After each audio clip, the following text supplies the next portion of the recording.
But enough of this palaver. Let's get the show on the road. Yes. Whoa. How'd it go with the girl yesterday? What? I need to know. I haven't talked to you guys. Oh, no. We just had a little chit-chat with I did the old sneakeroo. I snuck out of here. With the Ron and Fez intern. I did the cartoon tippy toes out the door. She wanted no part of anything. No, both of you guys struck out. Yeah. You don't think she liked me? No, Jimmy. I don't think she... I have. It was just I like just yapping with the I have my with thoughts the on the whole interns. thing. See what that whole thing's about. I didn't want to say it out loud. What's that? Well, this one first of all. No, apparently not. Oh, you asked? Well, yeah. She wasn't a lesbian. Then why isn't she dating? I don't know. That was a little odd. So then what's that about? I don't know. Or is it this? You can only hope. That one we can't say, I guess. Sorry. Maybe I'll just tweet that word so you know what we're talking about. Yes. So I think we're all in agreement that the Seattle Seahawks won an amazing football game last night. Yeah, I heard there was a little controversy. I think we're all in agreement. I did not see. I watched a minute of it at the cellar. I will bet a lot of money that you're going to see real refs in the NFL. Really? Possibly by Sunday. Very soon? Very soon. I guess they're having a hell of Very a time soon. with this. Well, me and Travis were discussing before the show, and he's right. These are Division III refs, and they're not used to seeing the game this fast. No, huh? They're probably very qualified refs. They've been doing it most of their adult lives or whatever, but they're not used to seeing guys jump, 12 feet off the ground and, and the speed in the NFL. They can't keep up. I love that. Call is there's two refs standing right next to each other. Everyone is tweeting two this different picture. Calls. Yeah, one is saying no catch or no touchdown. Excuse me. The and the other is saying touchdown. Touchdown. Pretty much everyone's in agreement. I'll stop fucking around with this. That the Packers got screwed last night. Yeah. What about instant replay? Can't replay fix it? Oh, they replayed for. What was the replay then? They reviewed it, but you can't review whether. So why do they take 10 who minutes? Caught it? Because they were. What were they reviewing then? They were reviewing whether it was a touchdown. I don't know. I think from what I heard, they wanted to see who had possession. Yeah. And it apparently was co-possession in the end zone. Well, yeah, they're saying it was a simultaneous catch. It's the last play of the game, Yeah, right? a bit of a Hail Mary, more or less. And, the Packer dude. Who's the Packer dude? Jennings. Comes down with it. Look at this. And then touchdown, waving it off. They both sort of were on the ball, but it was pretty obvious Jennings had it. That's your screen cap right there. One ref saying no, the other ref saying yes. Oh, amazing. Who was the other guy? Tate or something like that? Yeah. And Tate had his hands on the ball, but not as much as Jennings did. Yeah, so it can't be a simultaneous catch because Jennings had possession first. It looked like it. And then... Certainly looks like that, Travis. Who's Jennings? The Jennings is the Packer. Yeah, the Packer guy. Look, he's got the... Oh, that ain't good. I just dumped coffee everywhere. What the fuck did I miss? That's a tough call, man. No, it's not. I mean, from here and from this angle, it's hard to see. Oh, now he has it. Huh? These two idiots. Wow. Sorry. Okay. Hold on. Coffee spill just completely took me out. Oops. Oh, yeah, that's easily a Packer ball. That's Packer ball. You will care when the fucking equipment goes Packer out. ball? Packer ball? That's fucking Green Bay's ball. There was a rumor a couple months ago that some of the refs some of the replacement refs had been fired from the lingerie football league. Wow. Wait, play stands as called? Yeah. Which was what? Touchdown. They fucked the Packers. But if you didn't see any of this, Jimmy, if it stood as called touchdown, how'd the Packers get fucked? Because no, because they're saying that Seattle had the ball and they scored a touchdown. Yeah, they're saying. Oh, they said Seattle caught that. Yes. Get the fuck out of here, Jimmy. Thus, then, why Twitter has exploded. Every trending topic is something to do with this play. How terrible! I misunderstood. I thought that was Green Bay going for the Hail Mary. Right. No, it was the Seahawks. That was Seattle going for the. Whoops. Yeah. Yeah. Oh, my God. What a fucking horrible call. Yes, Twitter was alight. Wow. So yeah, there was a rumor that some of these replacement refs had been fired by the Lingerie Football League, and last night after the game, the Lingerie Football League they hadn't commented. Oh, and they finally did, and they said that there are some refs in the NFL right now that we did fire for just gross incompetence. in the Lingerie Football League. Wow. The Lingerie Football League. They don't had make a fun of the problem. Lingerie Football League. No, very respected. All right, good. But to have a problem with the refs and then them going to the NFL. What could the regular refs be asking for? How much more are they asking for? I'm not How sure much do how they much get? more they're asking for, but I don't think it's worth it's worth this. And they're not a union, right? I think that's why the NFL is able to fuck with them as much as they are. But I think this would be uh, the tipping point. Like, now you're seeing players, like a lot of Packers last night, tweeting about how fucking ridiculous this was. I know what pisses me off. I was watching a bunch of. I'm cleaning up coffee. I hope we don't go off the air. We'll be fine. Where's Mars? Or somebody get somebody in here to help out? I'm totally out of this break because I'm trying to make sure we don't go off the air. Do we have is there an intern? Hey, Erock, you I send spilled half Sal a in cup of somebody. coffee. He You brought in, fucking He's bitch. screaming at me, Erock. An intern brought in paper towels, but I don't think. He spilled his coffee. I think we're gonna be all right. All right. So I was watching. Thanks, Sal. I got it. Just try to fucking. Oh, wow. all Sal's going to do something? Wow. Sal, you know this isn't your job. Yeah, make sure you check the boss. Got some on his lap there. Check. They were trying to get comments in the locker room, Yeah. and a bunch of these players were like, "Whoa, I don't want an envelope in my locker." Uh-oh. You're not allowed to really talk bad about the refs anymore. What's the envelope mean? The fine? Yeah. He was basically saying, I don't want one of those envelopes. I thought it was great. And he's being sarcastic as all hell, obviously. You can tell what he wants to say. Why can't you, beat up the refs in professional sports? Especially these refs. They're Jesus. doing it now. Huh? TJ Lang, he's on the Packers. Right, so they don't care. They're going to get fined. But- Tweets, got fucked by the refs, embarrassing. Thanks, NFL. Then he tweeted, fuck it, fine me and use the money to pay the regular refs. Oh, really? That's pretty good. Yeah, these guys are losing games because of terrible referee. It's Well, awful. what is the problem with fucking bitching at the refs after a game? What is the problem with that? I don't know. No one likes them anyway. protocol. It's against protocol. But who gives a fuck if their feelings are hurt? Yeah. These guys are all pumped up. They got adrenaline, and there's some bad calls that go down, and then they're not allowed to even, talk about it without getting fined. This isn't even it's not even a bad call. Like, this cost them a win. Of course. But I'm just talking in general in sports why, Sure. you can't go after the refs or the umps anymore. That's ridiculous. Seattle has a good team this year, though, huh? Seattle's got a very good defense. And Pete Carroll. They were kicking the Packers' ass. And, Right. And, they could have won the game legitimately, but, I said, Pete Carroll, because he's a good coach, and he gets the right guys there to coach and shit. 13th man beat us tonight. Right. Seattle, you can't feel good about that win because y'all really lost. The refs gave y'all the game. Man. Come on, NFL. This shit is getting out of control. Cost us the damn game. That was bullshit. This is getting ridiculous. These are all like players. This isn't just like So they're all gonna fantasy football. Yeah. So they're all going to get fined. I don't know what the protocol for because tweeting things is. That might be like a team decision. They started going after guys for tweeting bad shit. Man. I think that's all. I'm not sure if there's like an NFL policy as far as what you say on Twitter after a game. I know you can't tweet during a game. I'm more pissed that these guys can't really beat up the refs without getting fined. So, especially when it's a call like that. The refs should get fined for their horrible fucking calls. Calls. Yes, exactly. In the football games. I hear you. So that's something everyone's talking about today. Yeah, that's a big Everyone. That was the biggie of last night. Big tweet. When Darrell Revis is out for the season, I'm a very sad man today.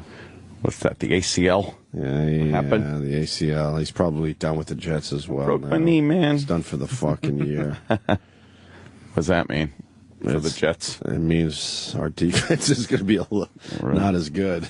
A little holy? Oh boy, will it be! Oh boy! But all the bloggers are like, well, if you're a playoff team, you'll figure it out. All great teams figure it out. They'll adapt. That's what they're discussing. All great teams Then they overcome. Then they bring up an example of a great team that had lost somebody that season but went on to win the fucking Super Bowl. You know, all great teams. Oh, shut up. We're depressed today. It's when people come together. Right. If you're a true playoff team. Oh, God. The fucking... all those stupid cliches. That's what they're saying today. Oh, great. Rex Ryan even looked sad. Yeah. He looked really sad. Well, keep up your good nature. By the way, what are Seattle Seahawks players tweeting? I'd love to read their Twitter feeds. Oh, that's a good question. I don't know what they're Great tweeting. job. This is all working out so well. Yeah, great call. I know the guy who, caught the ball was saying, yeah, I caught the ball. Well, it's more than just a catch. Oh, thank you, Hicks89. That's right. There was a blatant offensive pass interference on that play as well. Was there? Ah. Yeah, go back, man. So they should have called him for offensive pass interference. And then, of course, they should have ruled it not a touchdown. Troy Aikman tweeting, these games are a joke. Troy Aikman. Wow. It's not just a guy named Troy Aikman. No. Really him. Yes. Ooh, man. Troy Aikman. Dirk Nowitzki, I'm not going to watch another NFL game until real refs are back. Oh, yeah, okay. Nah, yeah. Okay. I ain't gonna watch. All right, sure. Sure you're not. Sure. That's like everybody that says they're leaving the country if such and such is elected. You know you're not. It's tough to bet on these games, though, because you just don't know what's going to happen. Makes it exciting. Yeah, it You have makes no it frustrating, clue. yeah. It's more of a coin toss. Yeah, has anyone... The human elements back Yes. in football. Has anyone left the country because their guy wasn't in? Not right. I reside in Mexico So maybe... for maybe 8 months out of the year. He's pretty much doing podcasts at this point. Yeah. Oh, Jesse. Arr, pirate face. Arr. Seahawks Twitter. What are they saying, Sam? Shut them. Eh? Those are just people who mentioned the Seahawks. Get on the mic. Oh. Yes, Oh, stop, boy, stop. he's having trouble getting on that mic. He swung it away from me. You swung it away from your face. No, I'm on. I know. Oh, It's like hip hop, being on the mic like this, like being in a lowrider. Jesus. Hey, are we staying here? Huh? Are we staying here? I don't know what's going on. I'm not even joking. You talking about the contract? Yeah. I I was certainly just hope thinking so. about that this morning. I don't know if we're staying. I'm not trying to Please do. I'm not trying to stir the pot or anything. I swear to you, it's a real emotion I'm just bringing out right now. I don't know if we're staying. Did Bob talk to you at all? No. No? Oh I shit! think he tried calling you last night or some shit. Oh, really? Yeah, I think we're moving ahead. Answer the phone, Opie. You gotta pick up the phone. I didn't feel like it last night. It would be good for my family if you stayed. I think we're moving ahead. Yeah, I don't think he called me for real. But are we staying? For rails. Did you talk to him? That's the impression I get. Did you talk to him? Yeah. Yesterday? Yeah. And then he said he was going to call you. Oh boy. My viral videos are not paying the bills yet. Let's get You don't this have a contract voice. You don't have signed. a voicemail set up. No, I refuse. It's like I refuse. It's like this customer does not have a voicemail set up. It's like, oh, No, I and then refuse. you go right to the text. Well, that's because of my mom. What? So she can't leave her fucking awful messages. Can't you block? Can't you block her calls or block? Her? Seriously, I'm not even. But if you're worried about that, you can She block. uses multiple phones. Oh no! You know what you should do? She knows she's on to me a little bit. Get a Google Voice number and link it to your phone. Really? It Yes. sounds very complicated. No, No, it's not. It's Oh, very it easy, and then you sounds can give that phone number to anyone you want, and you'll know when somebody's calling your Google Voice number, and it can dump to Google Voice voicemail. How do you get a Google Voice? Oh, jeez, Jimmy. Oh, no. Here he goes again. Here he goes again. It's all about maps again. Here it is. I didn't know you could do that. Here comes Street View 2. Future Jimmy has no idea what's going on in the present. No, I look. Hey, he sounded really intelligent about the future. How about you focus on the present? Fair enough. Future Jimmy. I do theorize very well while I don't know what's happening right now. I can't argue that point. But Google Voicemail, I didn't know you could do because Sure. I know people that have it, but I don't know what it is. Yeah, you sign up for a phone number. Yeah. You pick your phone number. Nice. And you can link it to your cell phone. How? I can show you all of this during But when you break. pick a number, can you make it a fun number? You can, but a lot of the fun numbers have been picked already. Oh. Yeah. How much is it? It's free. Why would they do that? Because Google wants to rule the world just like Apple. Jesus. So you link your number and Yeah, And then when people call that number, it'll show up on your phone. Wait a minute. Now you don't does have that to mean give my people- mom gets to leave fucking messages? Well, I'm saying if you want to set up your voicemail so that regular people can leave you voicemails, and you want to give people that you don't want them to have your cell phone number, give them your Google Voice. So I number. have to tell her. Let me see. Can you text to Google Voice? So I have to tell her I changed my cell number. This is how I got rid of Bobo from calling me. Really? Oh, really? Yeah, he used to call me all the time, and I had no idea what to do. I wasn't going to change my phone number for Bobo. Right. So I just said, fuck it. I got a Google Voice number. The next time he called me, oh no, I think I called him from it, and I got his machine or whatever, and I was like, Bobo, hey, got a new number. Here it is. Oh, shit. You know, kept mine and never answered my Google Voice number because I knew it would always be Bobo, and then that was it. I think I deleted the app from my phone, as a matter of fact. He's just I'm sorry. That's and I'm great. pretty That sure is great. you can just automatically block numbers to dump straight to the voicemail. or Holy something. mackerel! And you can dial and it's from your Google number. Yeah. Get the fuck! That's amazing. I swear to God, I love Jimmy. I didn't know this. You can pick what area code you want, and then it'll I didn't give know you a this phone one number. either. Dude, because people would tell me Yeah. about it, and I never cared. They're like, I got a Google number. Do ya? That would always be my answer. Oh, Jesus. I didn't know. Oh, this is going to be fucking great. You know how many naughty boy phone numbers there are going to be? Oh, my God. Dude, I fucking had no idea this was a possibility. Just a- Hello, Craigslist. oh, are you in trouble? Jimmy's in trouble. Jeez, I feel like the world has just opened up to Yeah, me. it's a brand new world. You just I went now- from black and white to color. Dude, I now know how Damien Eccles felt when he walked out of jail. Jimmy just found One-Eyed Willie's rich stuff. That was just crazy, man. That's Wow, funny. that's amazing. I didn't know that. Well, I guess I have to set something up very like easy. that. I haven't had a voicemail in 3. How long have I been married now? 4 years? Yeah. 4 years. Almost 4 years. You should get one, though, for the emergencies. Like, sometimes you got to have it. Although I rarely... No, I don't. I don't have to have it. I have some people that I want to hear messages from. Like, all my friends I text. Like, I almost never call my friends unless it's Never. important. But once in a while I get a voicemail. I'm like, that was too much to text. But you get a missed call. Yeah, but... No missed calls from Bob. Huh. Oh, boy. Maybe he didn't call. Maybe or maybe he called your other number. Dumb Bob called my old cell phone. Maybe Yeah, he does that occasionally to It's me, like, Bob, too. maybe what are I'm you doing? Maybe I'm getting shut out of the new deal. Damn. How is it that I don't do that and your agent does? How does Louis do it? I told you what the one I shot for Louis in the Dane episode. I got a call. I happened to be in town. It was a fucking Friday, 6 p.m. I happen to have my old phone out. And it rings. And I see it's Louis. So I'm like, hello. He goes, can you be in the Bronx at 8? I'm like, okay. He's like, 'cause somebody had dropped out. And then he sent the car for me in an hour. Like Wow. that's why I didn't get rid of that number. I'm like, because once in a while Good you didn't. idea, yeah. You get the old. That would have cost me a fucking Sure. an appearance. I don't call anybody. I don't like getting calls from anybody. Everything could just be dealt with in a text. Once in a while you got it, but God, fucking Google voicemail. I had no idea it was that easy. Oh, man. Sam, in a matter of minutes, just signed up for a number and forwarded it to his phone. Yeah, but Sam, here's the question: where do you listen to your messages? On my phone. Oh. Oh, it leaves them on your phone. It Yeah. doesn't leave them on It your. forwards to your cell phone. Yeah. So you can actually talk. What is Google's advantage for doing this? Like, because again, the internet. You remember Kaku said that the internet is basically just Oh, boy. a national. No, it's a worldwide phone system. That was what he said the internet it was designed to Yeah. be.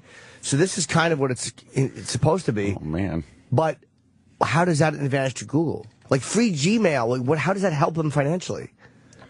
All boils down to I could help advertising. on that one anyway. Yeah, because it basically it knows based on your emails, it knows how to target the ads. So it's a more pinpointed. Revenue generator. when You know what I'm saying? they're- Like when if they're I'm listening always, in on if your in my messages. emails it always says Sirius XM, Opie and Anthony, I'm going to get targeted ads for them. Giving me units and cars that might have Sirius satellite radio. Sign up for maybe the Opie and Anthony Facebook page. Do will they pop do up that? Or whatever. Yes, absolutely. Oh wow! I don't notice shit when I check my Gmail. Yeah, take a look at the ads. Like there's usually a main ad. I don't look and at then it. there's 3 side I never ads. look It's at- always relevant to whatever you're I you're never reading. look up top. Yeah, I don't either. I never noticed it. I just notice there's shit I don't need Yeah, up there. take a look at Sam's. I never look at that. That shit? I don't look at that shit. Who looks at that? Who looks at that Oh, shit? boy, yeah. You don't want anybody to see inside your mail, then. Because who knows what kind of ads. Yeah, the ads pop up. Yeah. Oh, boy. If you fucking a bunch of ads for, like, being recircumcised in teenage, late adult life.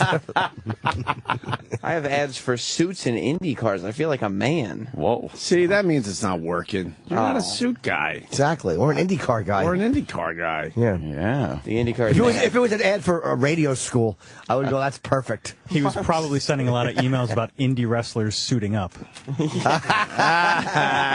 Stupid. Did they just read your wrestling. email heading, or they read the email? They couldn't. They search. Well, they don't like literally read your emails, but they search your emails for terms. Didn't you have an IndyCar guy on your after show? That's it. Erock sent me a picture of me holding the Indy car. Oh, wow. There it is. You are a loyal listener. Look, But anyways, I'm a captive fucking audience driving home. I get a lot of ads for transmissions.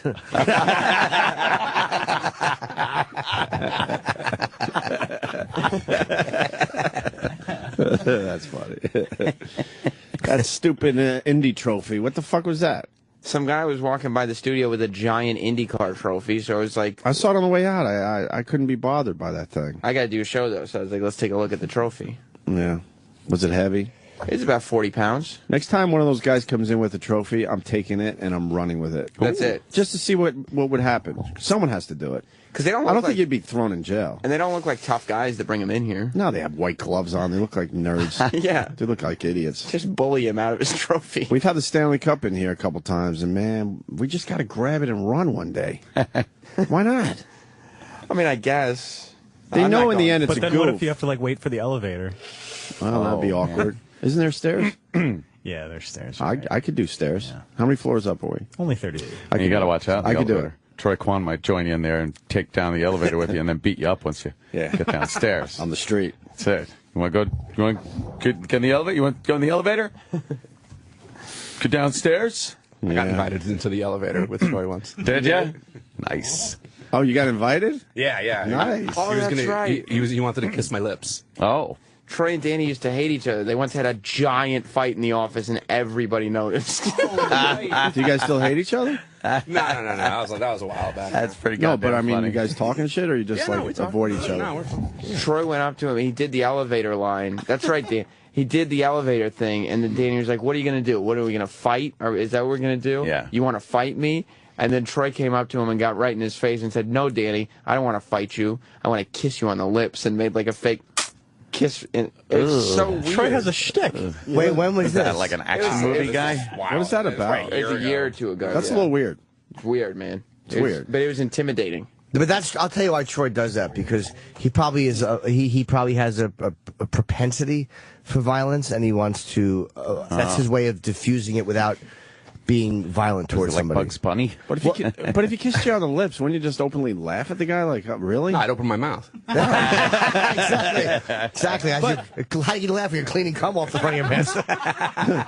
But what is he going for? He kisses you on the lips, and then you're so outraged you have to punch him? Wouldn't you just laugh? Like, I think it's just his way of saying like he's gonna kiss you Right. on the lips, But no- but he can't threaten you in the workplace. No, I think he actually means he's going to kiss you. Isn't that how he got his nose broken? It's like it's like prison rape, like asserting your dominance over Right, another man. exactly. Yeah, that's a really aggressive Fuck you act. till you love me, sort of a thing. Yeah. Exactly. Correct. Yeah. I don't want to be kissed on the lips by a man, but if he did that, I would just laugh at him. Like, really? What's wrong with You you? would only laugh? What would you do? Oh, no, I'm just kidding. I'm just making mental notes.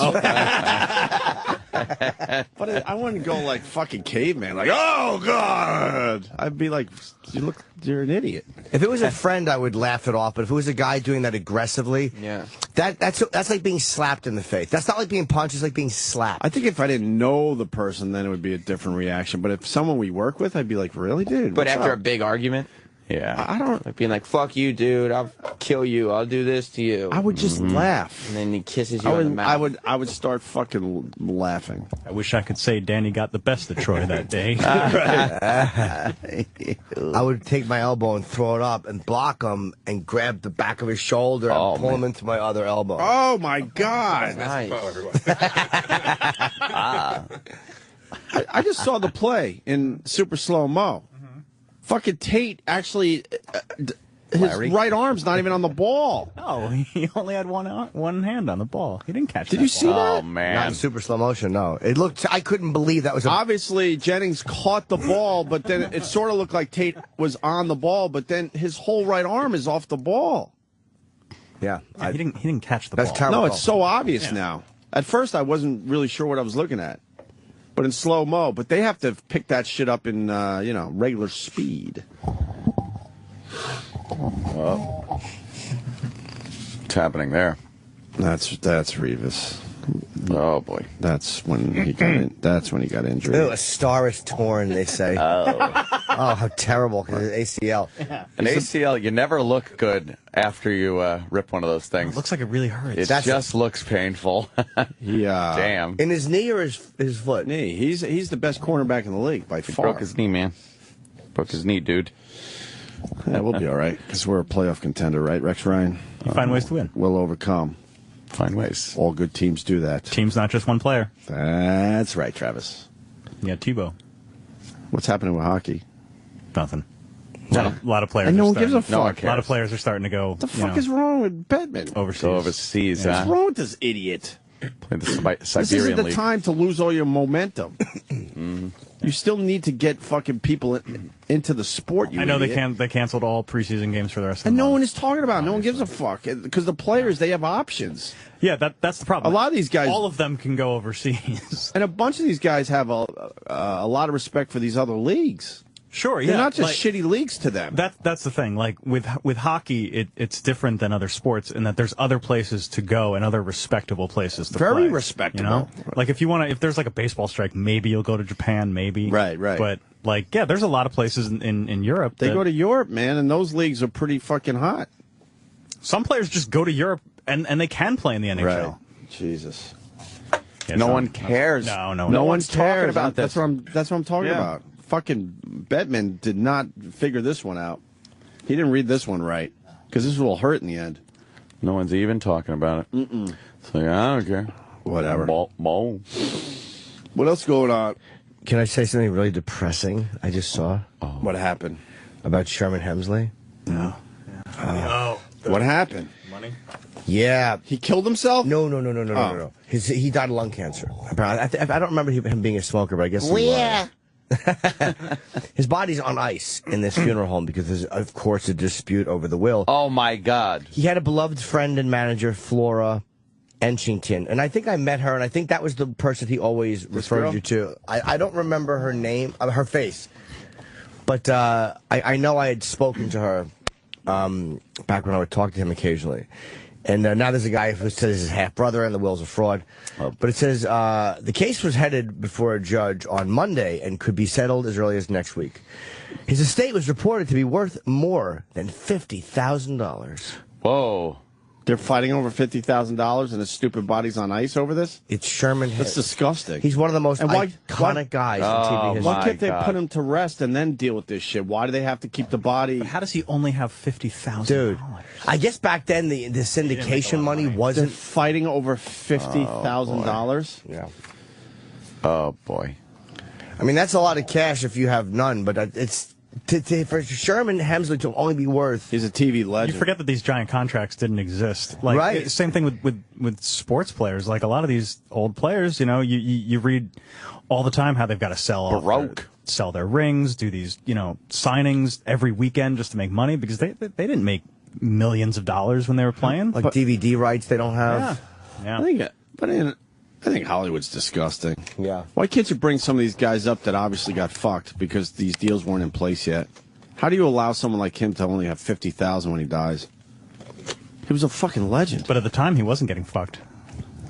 I wonder what he was making, and I wonder what kind of syndication. Maybe he might have pissed it all away. Those Some shows guys are were just only bad. on the air That's 5 or true. 6 years, so they get the big money for 5 or 6 years. Right. That wasn't a guarantee that you had enough money for the rest of your life. but they didn't see syndication. Like, they didn't understand the amount of money and the amount of replays. Because no one saw cable TV coming. Right. Or You didn't?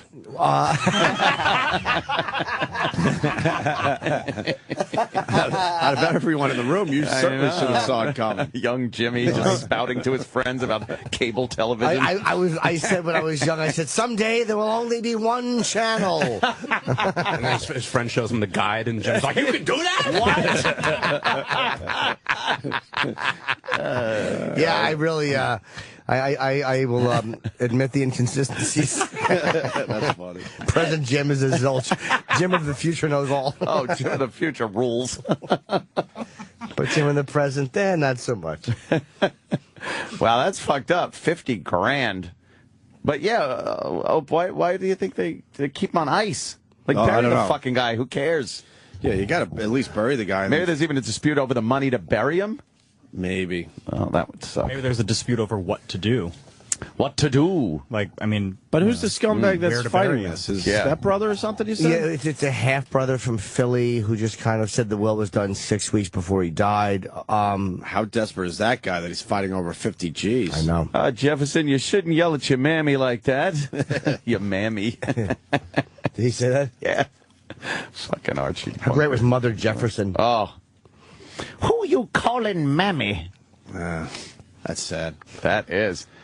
Some more sad news out of Hollywood, of course. You know, from one day at a time there. So up on your feet. Yeah. Oh, God, Up on your feet. the mom, what was her name? Anne Romano, Bonnie Franklin. Bonnie Franklin. The big pancreatic cancer. Dead? No, not yet.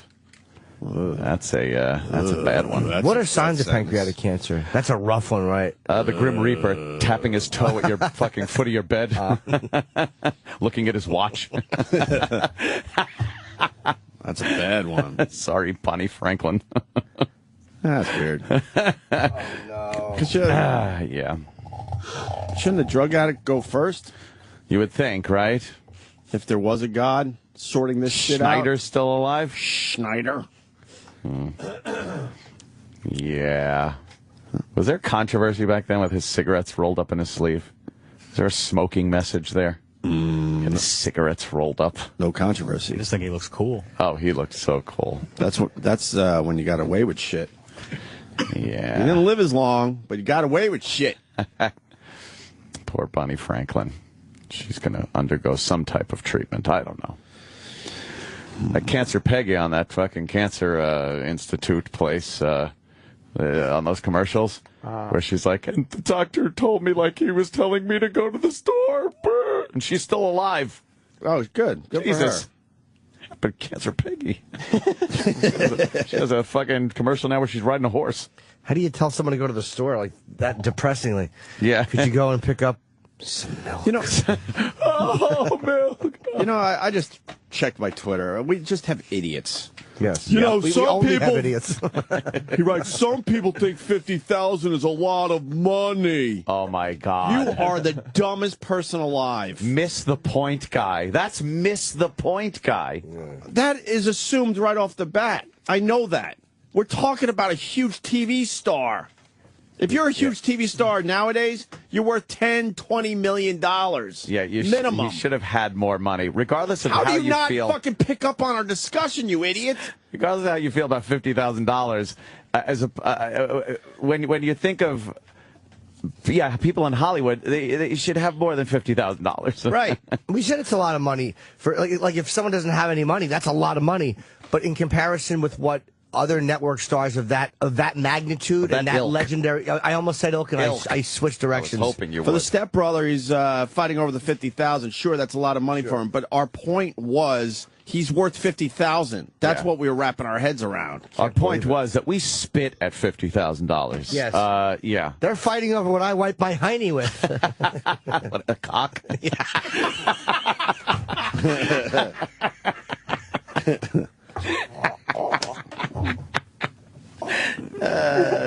Just to put it into context, Yeah. Sofia Vergara from Modern Family, Yeah. Go ahead. she's worth $25 million and makes $65,000 per episode. Thank you. That's what I'm getting at. You idiot on Twitter. I don't wipe my hiney with a penis. We assume you don't. It's just what I think Wipe it about. with an ass. I'm just thinking how funny it would be to wipe your ass with a cock. A cock. Like, how would you wipe instead of I just know. jamming it in there? Who's offering that up? Yeah. I just took Just jam it in there. I just took a shit. Oh, forget that paper here. Go ahead. Jesus. You have to reach back, hold it there. Yeah. It's all soft because he's losing his heart out because it smells like shit.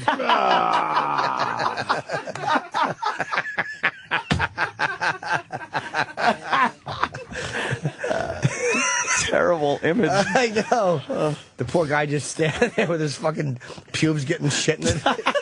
And you feel so refreshed after. Thank you. I feel much cleaner and better. Oh, doing filthy. We're doing the aristocrats right now. I don't see that on the prep sheet. So to that idiot, of course 50,000 is a lot for a lot of people. Dunce. We're just amazed a guy like that only had 50 G's. Poor feller. Did Sherman smoke? I guess. I'm trying to remember. Because, like, some people just get that. It's frightening. Like, what's her name? Fucking Christopher Reeve's wife. Yeah. She fucking Dana. got lung cancer and died, like... Oh, that story is just forever tragic. Jesus. Makes you question your God. She just fucking... That's a woman that did the right thing when her husband went down. What happened? I don't know. I don't know why the school shooter just put down. Yeah. Thank you, Clark Kent. What's going on? I don't know. He's just giving me tomato juice. This is like ADD shit. He going put my on. sandwich. What happened? And my V8 over by James Norden. Do you not know who Anthony is or who I am? That's the question. No. Erock, you still in charge of the interns? Yeah, I told him to go put Anthony's breakfast right next to Ant. Well. So why he doesn't know who Anthony is or who I am? Oh boy, does he know the difference? I assumed he did. Send him in real quick. Okay, hang on. Just for a second. I just want to see if he knows everybody's name. All right. Maybe he didn't want to go around you and put it. That might be true too. I would but like that because most of the people, especially the new interns, kick the back of my chair. I just want to see if he knows who's who. That's my concern. So, look at he's like, oh boy. It's not great interns this semester. What's this guy's name? Hey, man. I don't know. What's your name? Oh, right, that's that guy. Hi, Anthony. Hey, what's up? Do you know who everyone in the room is by name? Sure. Okay, who's everyone in the room? There's a microphone you have to talk to. Sam, Travis, Jim, Anthony, and Opie. Okay, and very who that good. is? Yeah, it's Danny. Okay, thank you. Just checking. Wow. Okay. Thank you. That's all. All right. Thank you, DeRosa. Yeah, He looks like DeRosa. Hey, a little bit. Yeah, I see that. I called the other day. I didn't like the fact that his name is Anthony because Sam was lambasting him a bit. And he's like, oh, that Anthony is an idiot or that. And I was like, I don't even like hearing that out of Sam's mouth. So his new name is, wow, what did you decide on? I think we ended at Jawa because Yeah, nothing it didn't was- work really. So that bitch fell That bit flat. went, Totally went flat. nowhere. I mean, And then another intern I called up to, spout off on the after show. well, that's Julie. Who? That's intern Julie. Oh, come on. Don't talk about Lee that way.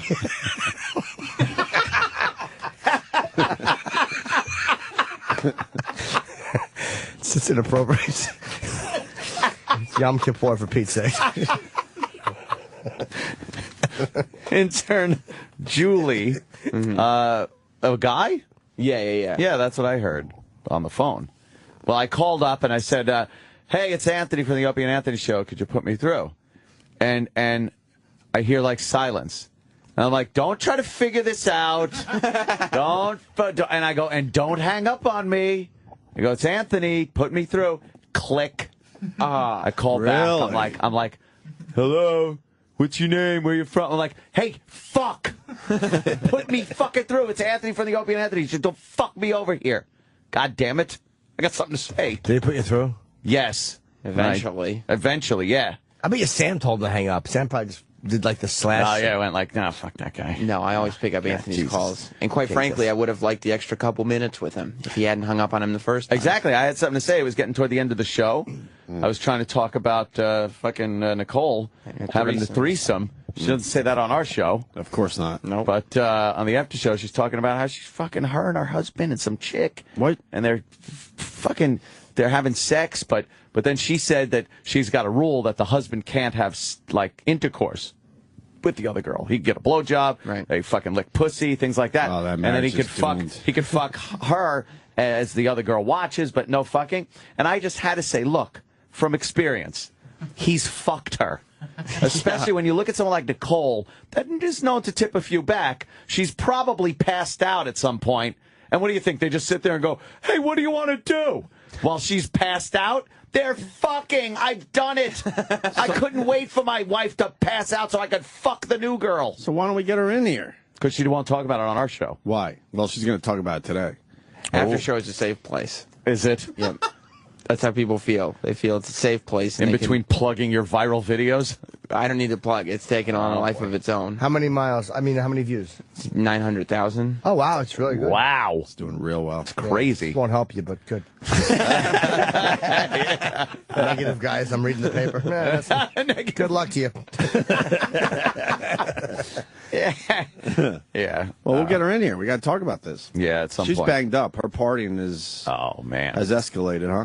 She went to Miami just for the weekend. Who, Nicole? Yeah, she's all banged Yeah. up. What's going on with her? She walked in here the other day, too, and said, this studio smells like cocaine. Yeah. Yeah, and I was sitting there like, how?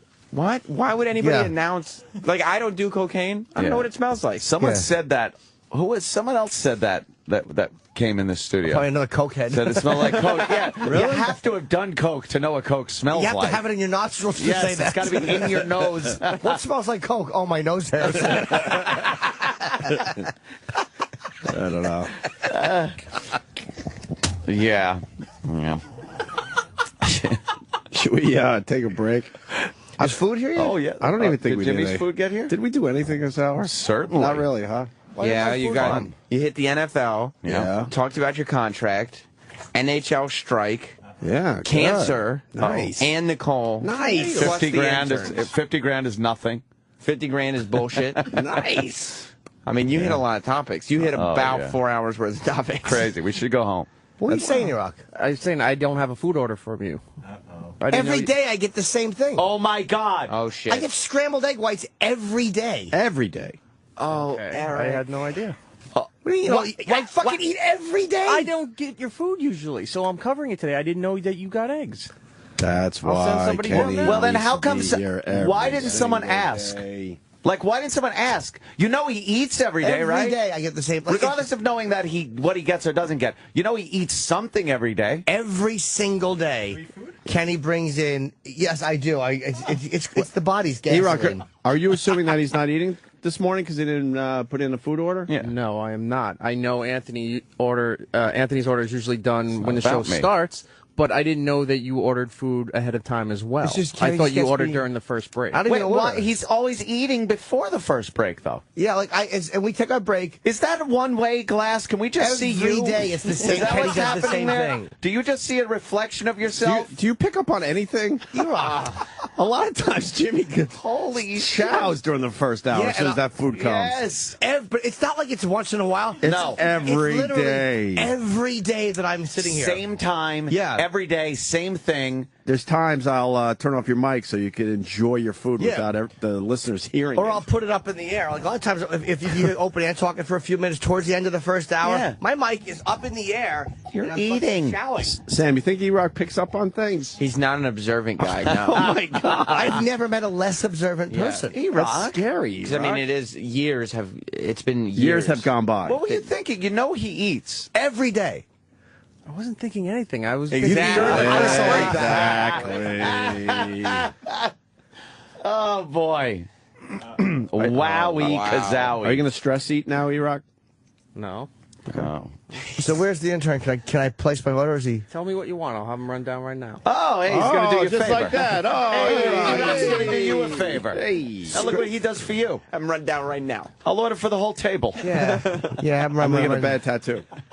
I'm running down right now. Okay. Hey, what do you want? Yeah. Scrambled egg whites, please. Oh, well, something new. Yeah. Oh, wow. I'm going to try some scrambled. We have 3 scrambled egg whites. Shaking things up. And can I have a little bit of Tabasco sauce on the side? Do you want that now? Yeah, you know what? Whenever he gets to it. I figure normally I don't eat in the morning. I'm fake shoveling white fluffy things into my mouth. You take care of my gym buddy, please. Thank you. Yeah. My gym buddy. Wait, I got my line. It's a new Hold on. song I wrote. Hold on, that's all I have. Sometimes Erock reflects on the day and isn't sure what was happening and what was his imagination. He's actually writing O&A fan fiction. Right, he is. It's like, in his fiction, Jimmy doesn't eat during the first break. And when he does, it's always BLTs. Yeah, it's like BLTs, and it's at like 10. Yeah, yeah. That's You do have the next line. Go ahead. No, you do yours. Okay. Oh. My gym buddy. Throwing the steel like boom, sneaking a peek in the locker room. Yay. We're gym buddies now. That's our Oh, song. Jesus Christ. That's our song. That's your gym buddy We song? worked on it all day yesterday through text Yes. messages. Yes, I joined. Aw. Throwing the steel like boom, sneaking a peek in the locker room. So you're going to motivate each other? Is that what it is supposed to happen? Yeah, a Your lot of gym buddy? a lot of this. A lot of that? One more. Come on, one more. One more. You're putting donuts in your mouth?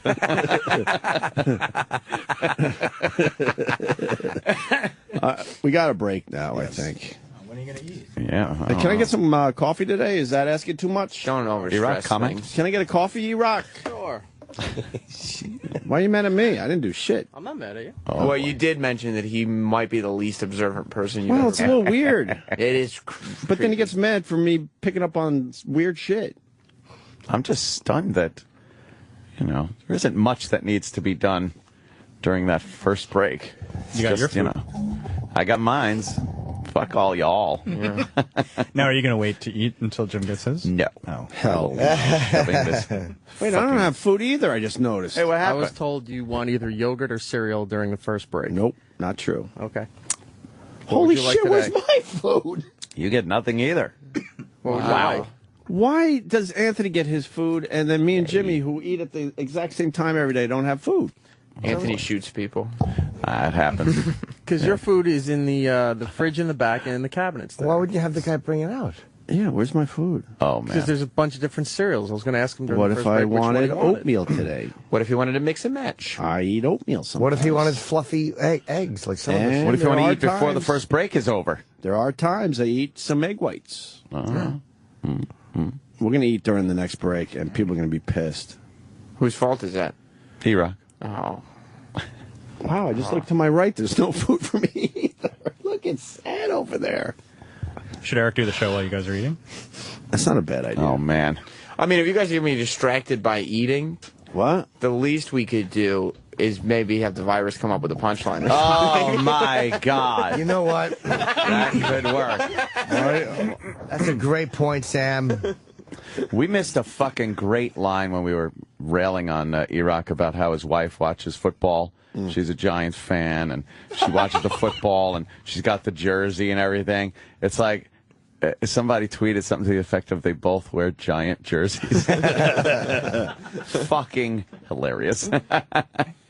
Oh, Erock. He's not really that fat. He's What? pretty fat. Yeah, he's not, well, he's not trim. Compared to Right. My gym buddy. Oh, your gym buddy's going to be slim. Slim Jim. Yeah. Slim Jim buddy. Hey, we could add that to our song. We're in the same locker room area. Wow. I think so. It's like fucking Jerry and George. But they're in the Shooting same the shit. Yeah, in the same locker room. Yeah. Ramon walking by. Yeah, yeah. We don't have to stand around like Jimmy with the shoes. we don't have to stand around naked and have like chit chat and Oh, one leg up on the bench, and they do all it- naked, just rubbing your balls with the towel, talking. These guys do it like it's completely normal Oh, of and course. acceptable. It's That's like, so that gay. is fucking weird. It's homoerotic. Me and Kenny changed. We went. Oh. I worked out in. Why wouldn't you just put a towel on? I don't get it. They walk. Oh, I'm very comfortable just being naked, talking to another guy, chit chatting. I don't like it. About the election. It's really strange. It's absolutely a homoerotic thing that is in those guys' heads. They like it. Is it a totally gay thing, or people get to the point in their lives where they just I don't know. are Don't so care. comfortable just having their No, balls out? it's not even a comfort thing.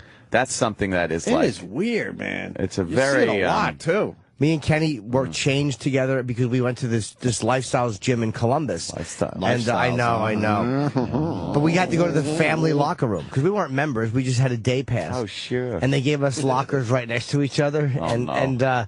I always lay down a towel on the floor and step on it, and then I'll always change again with my ass out, but nothing else. But I went into the bathroom to change.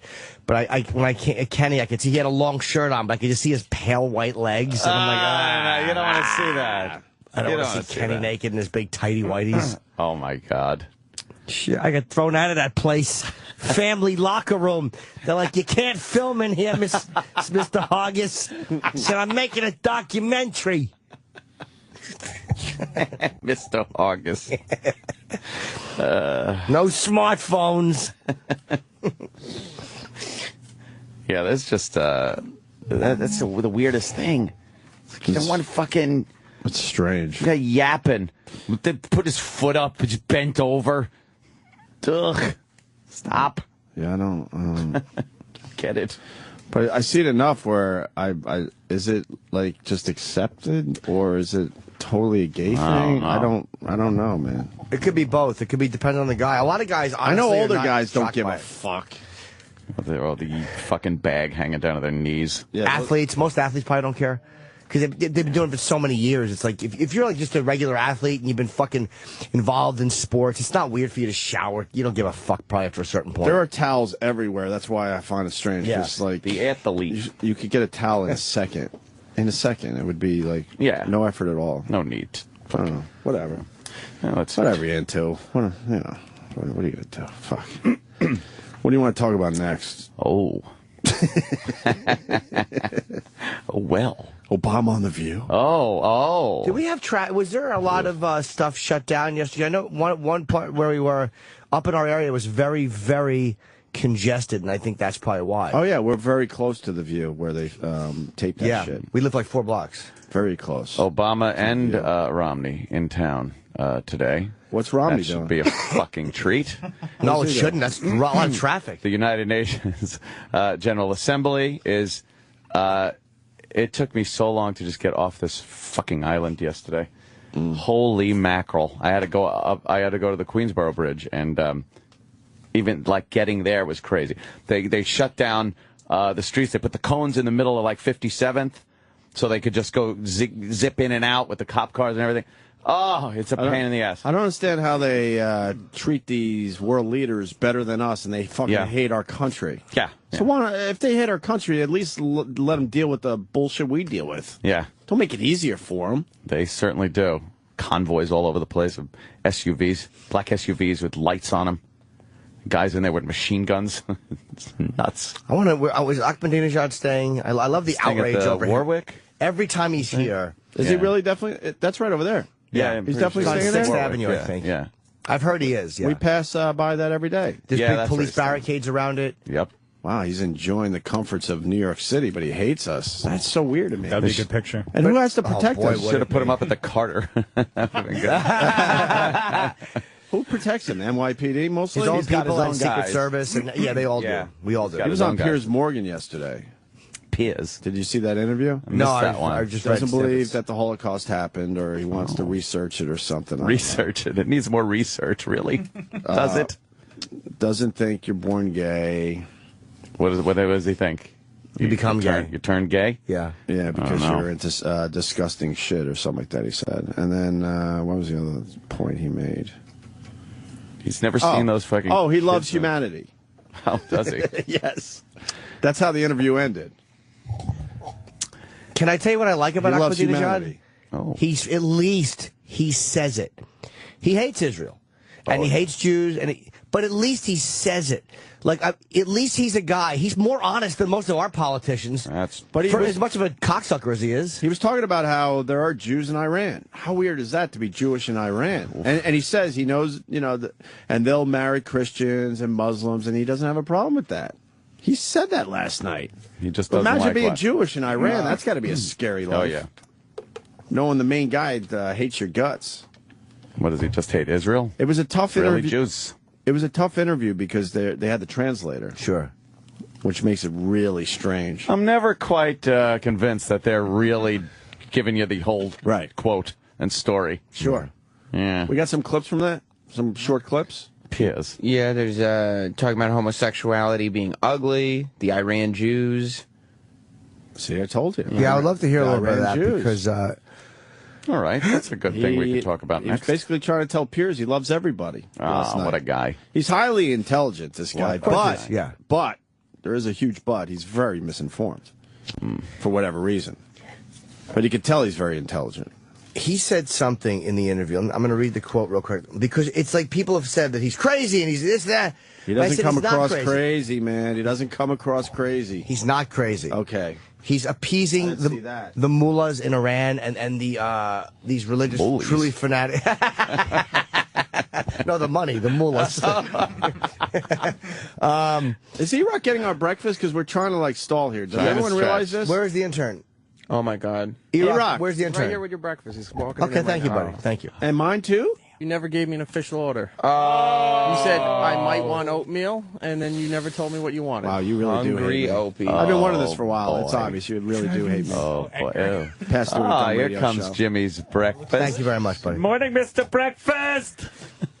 Did you send out for my coffee at least? Because I said that. He's back here now, so he's going now. You couldn't text him while he was out and say, grab the ball. Wow. You so hate me. At least I know what I'm dealing with now. At least I know what I'm dealing with. He's very resentful. Wow. I didn't think it went past the radio show. Oh, it does. Dropping the obvious. ball. He doesn't want you to eat or drink. Well, if he's going to Starbucks, could he get the oatmeal too? Yep. Fucking So short with you. ball. Go ahead, Jimmy. I'm sorry. Oh, that's okay. You had a legitimate Jimmy, you want question. a coffee too? No, I certainly don't. Why would I? Okay. The Iranian president told CBS that the Iranians don't believe in nuclear weapons. He said we're against it, according to the excerpt. He noted that the United States has 5,600 modern bombs, and opined, I guess, or said, what intelligent person would fight 5,000 American bombs with one bomb? So he's not a crazy person who's going to attempt to nuke the United States, and I never thought he was. He's a smarter guy, even though I think his views are sickening, and his Holocaust views are shit. Sure. And he hates a good friend of ours, which is Israel. He's not as crazy as people paint him out to be, and he's not as reckless. He's a lot of shit talking, just like Saddam was. Saddam was talking a lot of shit because he was afraid of Iran and he wanted them to think he had a bomb. Look where he when is. He didn't. Yeah, I know. Worked out well. Yeah. You think the rest of the world is really pissed that we have so many nuclear weapons? Some are. Because we think we're doing the right thing, but I mean, if you're somewhere else in the world, you must look at us like fucking assholes. Yeah, who are you guys? We needed them. We had to. No, I'm not arguing the point. No, 'cause I'm an American. I'm just saying from their point of view, Right. they must be like, oh, really? No one else is allowed, but you guys are allowed to have 56. Sure. From their What point are of we view, up to, they should. 5,600? From their point of view, they should shut the fuck up. We needed to fucking get rid of that Soviet Union. Yeah. Those bastards. A cabbie told me 9/11 Yeah. is a continuation of the Cold War with Russia. What a fucking ride that must have been. And he told me to look it up. Where? Google it. I don't know. And then I just lost interest. Of course. And it was raining, and I needed to pay my fare. Russian cabbie said, that's the real deal. Continuation of He Cold goes, War. you heard it here first, and we need to get the word out. He doesn't even know what I do for a living, but he's like, we need to get the word out. Maybe it does. KGB. And he said, yeah, you know what? Couldn't get a cab, and all of a sudden this black car comes fucking rolling up. Oh, Might have been KGB. look out. Damn. The Cold War. What was everybody throwing ice cubes at each other? Hit it, you know, breakfast getting pig. Sirius XM. This is the Opie and Anthony Show.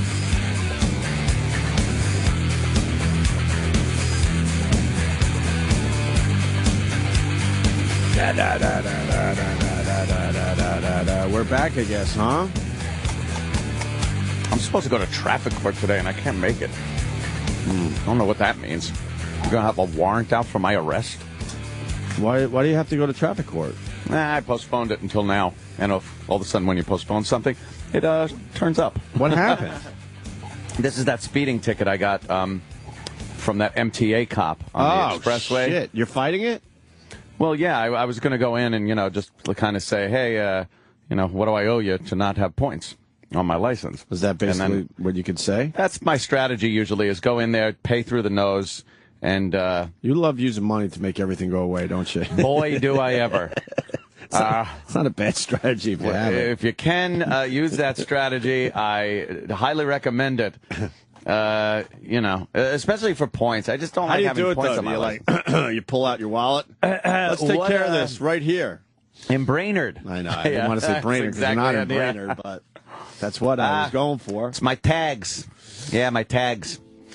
Oh, very good. Yeah, so I don't know what the fuck. I wanna postpone it again. I guess I could do that. And it was an MTA guy, huh? They're the worst of the worst.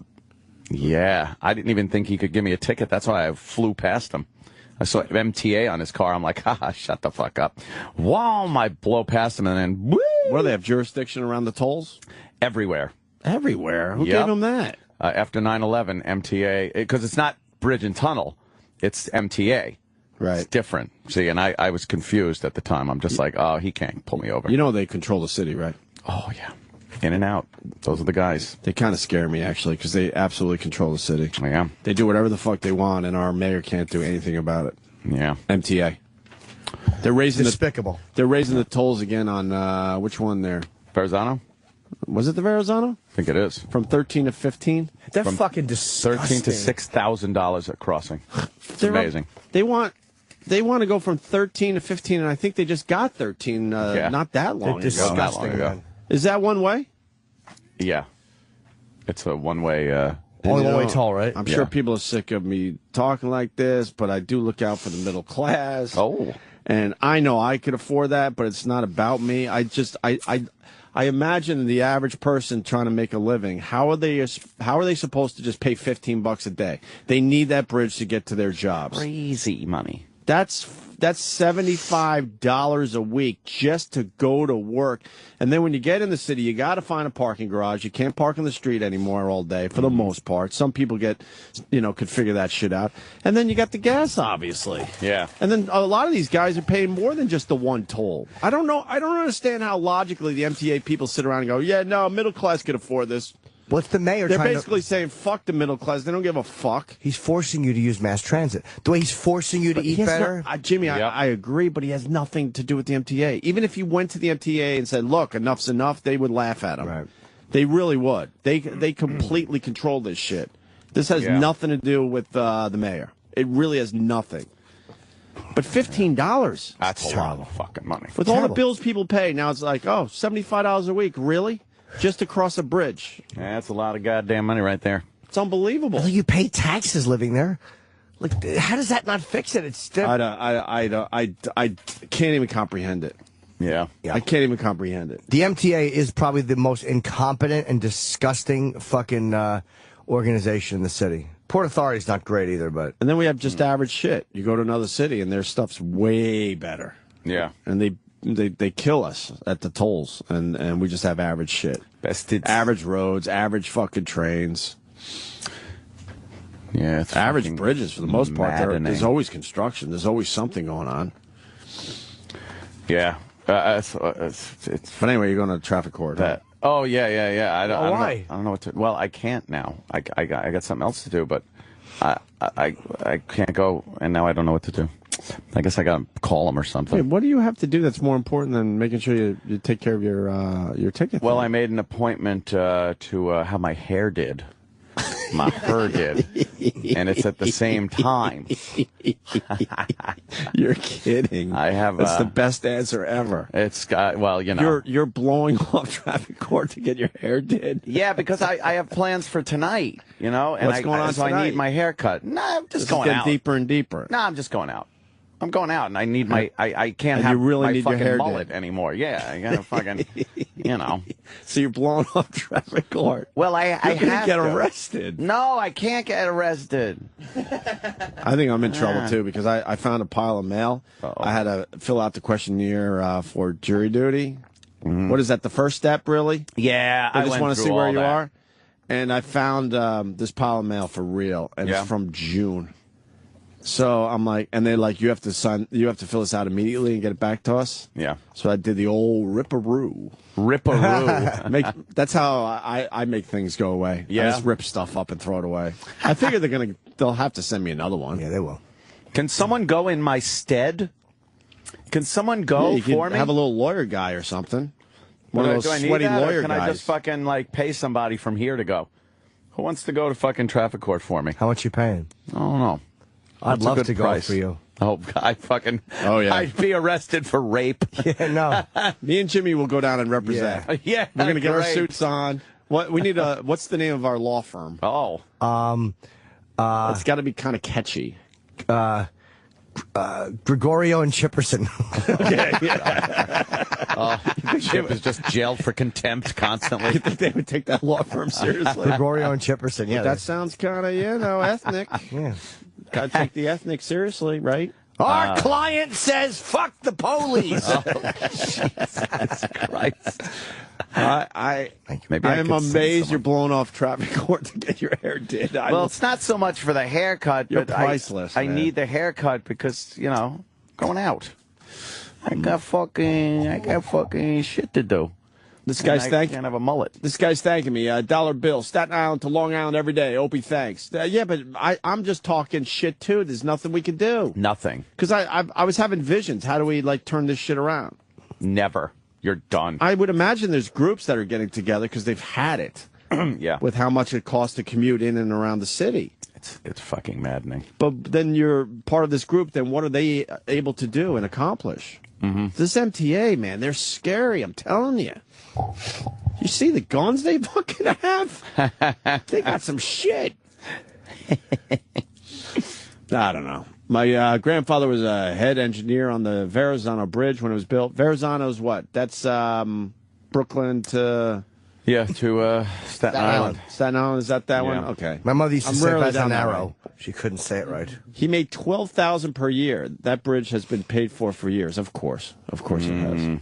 All that shit was supposed to go away when they paid for the bridge. That's what happens with all those tolls. They're like, oh, we just want to pay for it. And then they're like, well, we got to maintain it. Well, that's how they get you. Well, we got to give money to education. I love when they do that. Well, it's for education. Then it gets just funneled somewhere else. I would love to know how much goes appropriation, corruption. to education. Edumacation. It's a load of shite. People If you ask saying me. they did the math. $4,000 per year just to go over that bridge. That's someone's bill every year they have to worry about. $4,000 just to go over a bridge. How do you do that? And then they just... How do that? And people are like, but New York City is the greatest city in the world. They just treat you like shit around here. I don't even know why we put up with this. I can't wait to get out of the city. That's why I take the tunnel every day, and it doesn't cost me anything. I drive through, the gate goes up, and I fucking just fly right through. Good for you. I haven't shelled out any money to those toll guys in years. Yeah. It's amazing. Oh, yeah. So what are we doing right now? We got the Iran guy. Mahmoud Ahmadinejad. Oh. Ahmadinejad, right? Yeah. We got Deepak coming in today. Yes. Deepak Chopra. And his son Gotham for their documentary. It was called Decoding Deepak, which I saw it a while ago. And Bob Golub is in, and I'm really looking forward to Bob coming in. He was in, he's a really good talker. Bob's an entertaining guy. You'll like Bob Golub. What are you doing? You're setting us up for No, I'm actually not. Bob's a stand-up I've known for many years. I don't know if I know him. He was in Goodfellas. He had that one part in Goodfellas. Yeah. Where one of my favorite lines in the movie. Of course it's hilarious. And he knows Voss for 30 years. Or 20 years. Does he imitate Voss? He's not that guy, right? No, that's Bob. No, Bob. That's Bob DeBono. Why are you smiling though? Because I'm just thinking of Golub. No reason. He talks a lot. But he's funny. He's not an annoying talker. He's like a fucking... He's like a guy. All right. Like, Golub is a guy. Like, he's always looked like he's 50 years old. Always. He's looked like he's 50 ever since I've met him. But hasn't aged since then? No, he looks exactly the same. But he's just a dude. Like, I like Bob Golub a lot. Very cool. All right. We got the Piers Morgan interview. Everyone's talking about this. So, yes. We got just a couple highlights. And here's the first clip. What is this one on? Homosexuality. Homos. This guy has a little twinkle in his eye, this guy. Oh, he's very likable to people that don't know what the fuck he is all about. Yeah. But he's always very pleasant, smiling. Piers is getting some shit because I think he said he's very likable to him or something like that, and everyone's like jumping on like, you're saying that to a guy that doesn't believe in the Holocaust? Yeah, you sound crazy if you say something like that, but if you look at him just as a human being and don't pay attention to all that crazy shit he says. He does come across a bit likable. Sure. All these guys are. That's how they get to where they are. Right. That's true, yeah. They're all alpha males, and they're all really good talkers, and they're all eye contact guys and touch you guys. They all know how to do that. I think that's what Piers was trying to say, basically. Of course he's disgusted by this guy and what he believes in. But if you didn't know what he did and you just saw him on the street, you'd go, wow, that guy is kind of likable. Right, sure. Right? Absolutely. All right. Here's the clip on homosexuality. Shouldn't freedom and individuality and all those things also extend to people who just happen to be gay, who were born gay? They weren't made gay. Wouldn't it be great for the president of Iran to say, you know something? Everyone's entitled to be whatever sexuality they are born to be. That would be a great symbol of freedom. Do you really believe that someone is born homosexual? Yes, I absolutely believe that. Yes, I do. I'm sorry, let me ask you this. Do you believe that anyone is given birth to through homosexuality? Homosexuality ceases procreation. Who has said that if you like or believe in doing something ugly, and others do not accept your behavior, they're denying your freedom? Who says that? Who says that? Perhaps in a country they wish to legitimize stealing. You are a father of three. You are a father of three children. A few percentage of the. You have 2 sons and a daughter. What would you do if one of them was gay?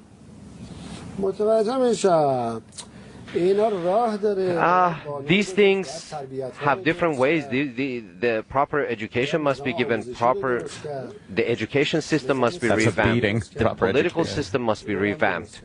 And these must be also reformed and revamped along the way. But if a group recognizes an ugly behavior or ugly deed as legitimate, you must not expect other countries or other groups to give it the same recognition. See, the problem is... That's pretty much fuck you. Yeah. We don't like gays. We don't care how you feel about them here. The argument should have been, Piers should have mentioned to him, because Ahmadinejad said, well, people are not... Procreation is ceased by homosexuality. Yeah. But there are people who are born sterile and born completely infertile that can't have children, so they cease procreation. So are you saying that is something they become by choice? Mm-hmm. Students spanked by male teacher. Holy shit! Oh, this is a great story.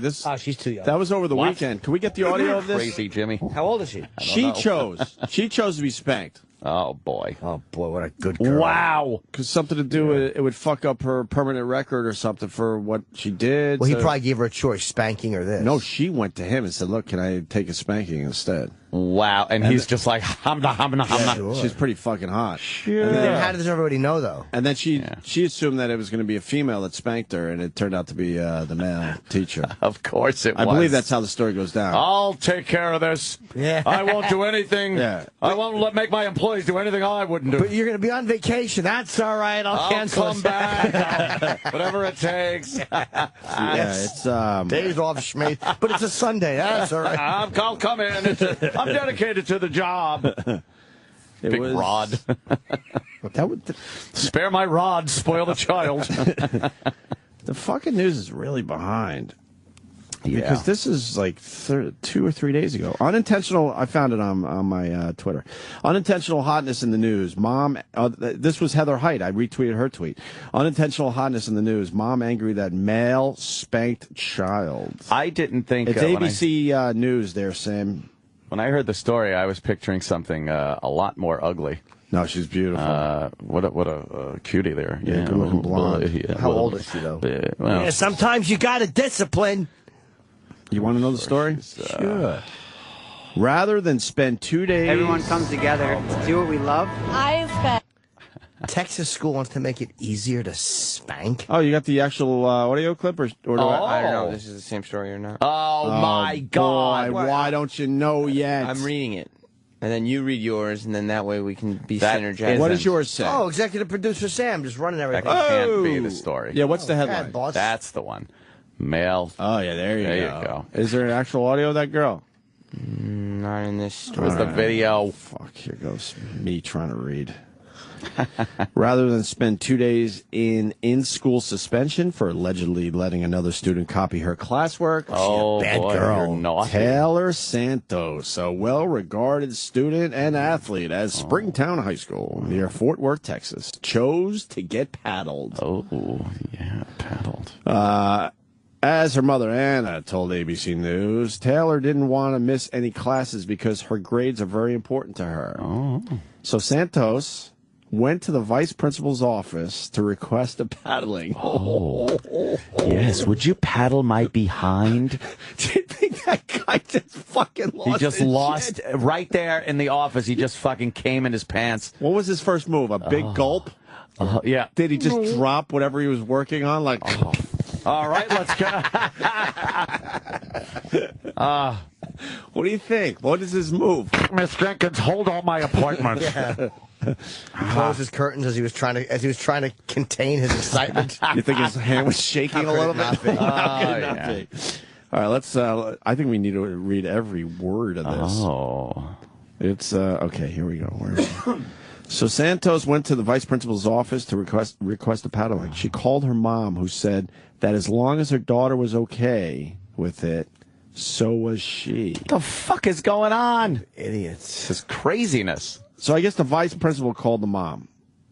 Oh, he checked at the And the vice principal is the she in this story. She called her mom. Okay. Oh. According to school policy, parents who don't want their children to subject to corporal punishment must submit a written statement each year.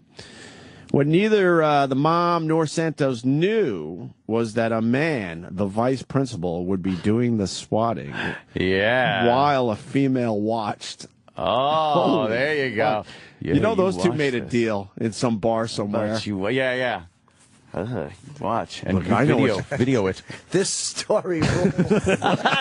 Jim's got a rod. Jimmy just stood up. Jimmy.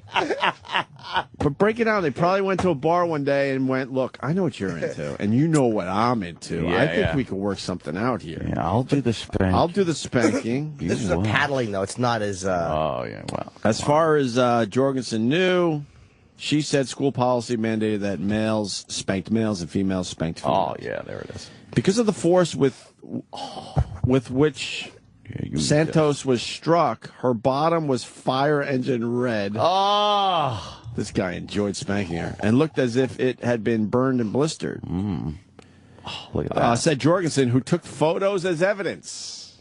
Oh, man. I want to see them.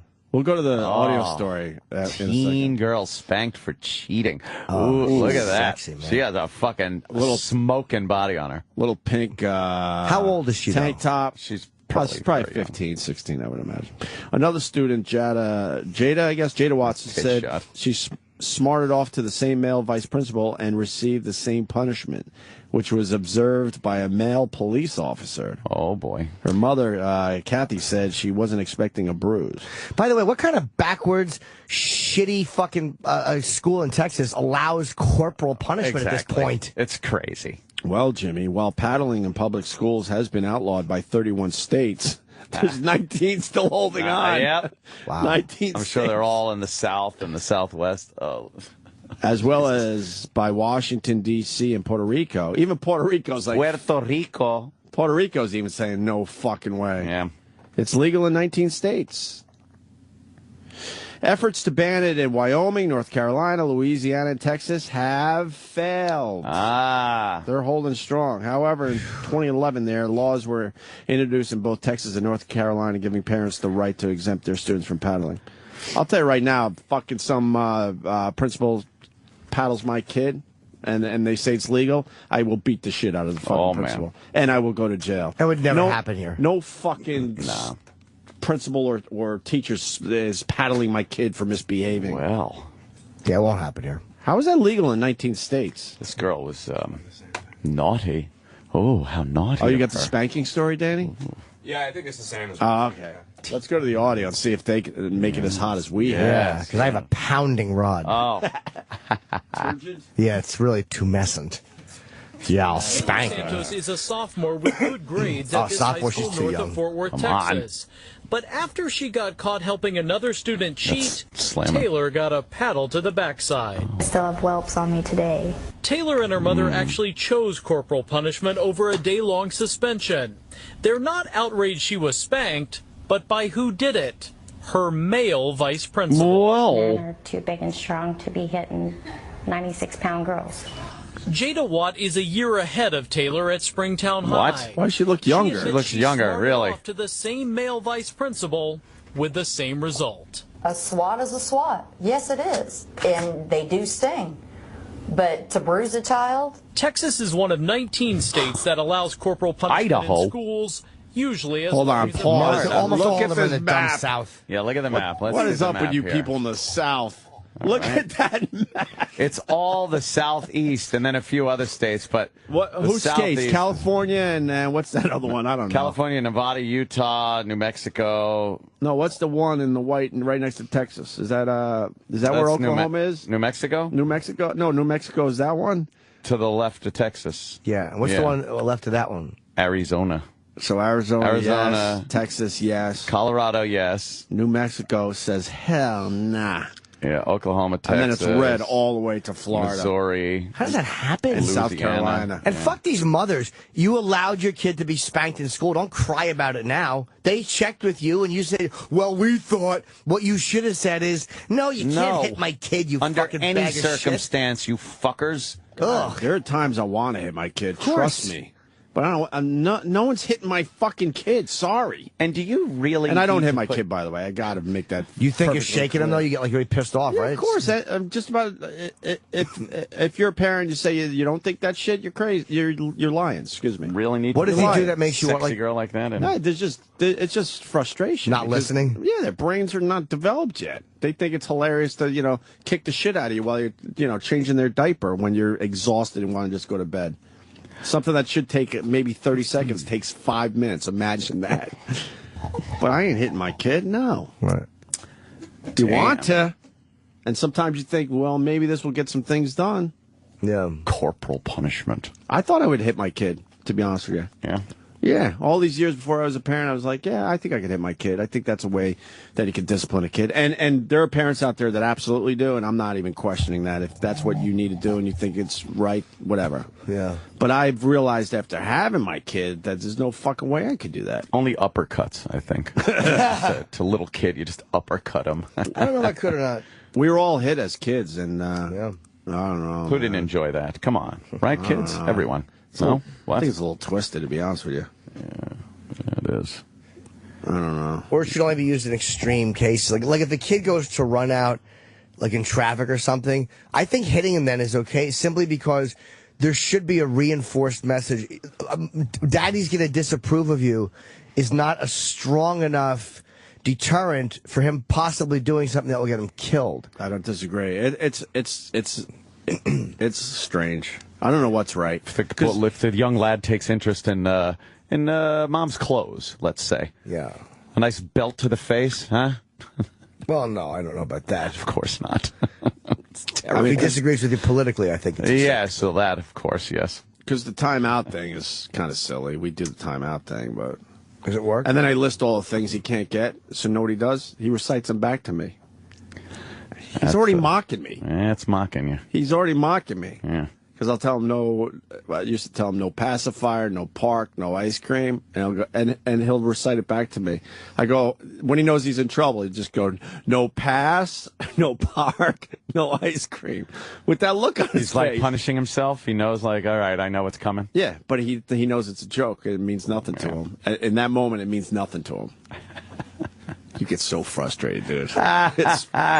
It's really frustrating. What does he do that's But I don't know- frustrating, though? Like, I don't have any... No, what is, like, is it just not listening or making noise? Yeah, he's a 2.5-year-old. I mean, and you want him to, like, I don't know, like, just calm down or whatever, Does he or ever he'll just- throw food or something, and, just dumb shit. And just like, don't throw food. You're trying to relax. All of a sudden, you just see fucking Meatloaf flying on the sofa. I think he finally understands that, you know, he doesn't throw food anymore, so we got past that one. Throwing food, Jesus. Yeah. He's a good kid in general, though. We've all done that, though. Yeah, it's like you paint the wall with pudding or whatever. It's like, just do it. Yeah. Yeah. Why not? But anyway, back to the spanking. Oh, but yes. It's, man, the South loves their spanking. Yeah, they love spanking the kids. Stupid South. Yeah. God, you guys, come on with the stereotype behavior. Do you really want a stranger in school hitting your fucking kid? And if you're a parent of that girl, like, wouldn't you look and say, all right, look, she's reaching a point where it could be sexualized if she's spanked. This isn't exactly like a little kid in fucking, some fucking little class playing with blocks. And you're like, oh, no. Well, the two girls in this story, the one that's older doesn't look like a woman yet. No, she looks. The other one looks young. Older, definitely older for her age, right? Yeah, motherfuckers. Yeah, I didn't know she was that young. Sorry. Yeah. All right, go back to the story. I say that all the time. So the South loves their spankings. That's where the 19 states are mostly.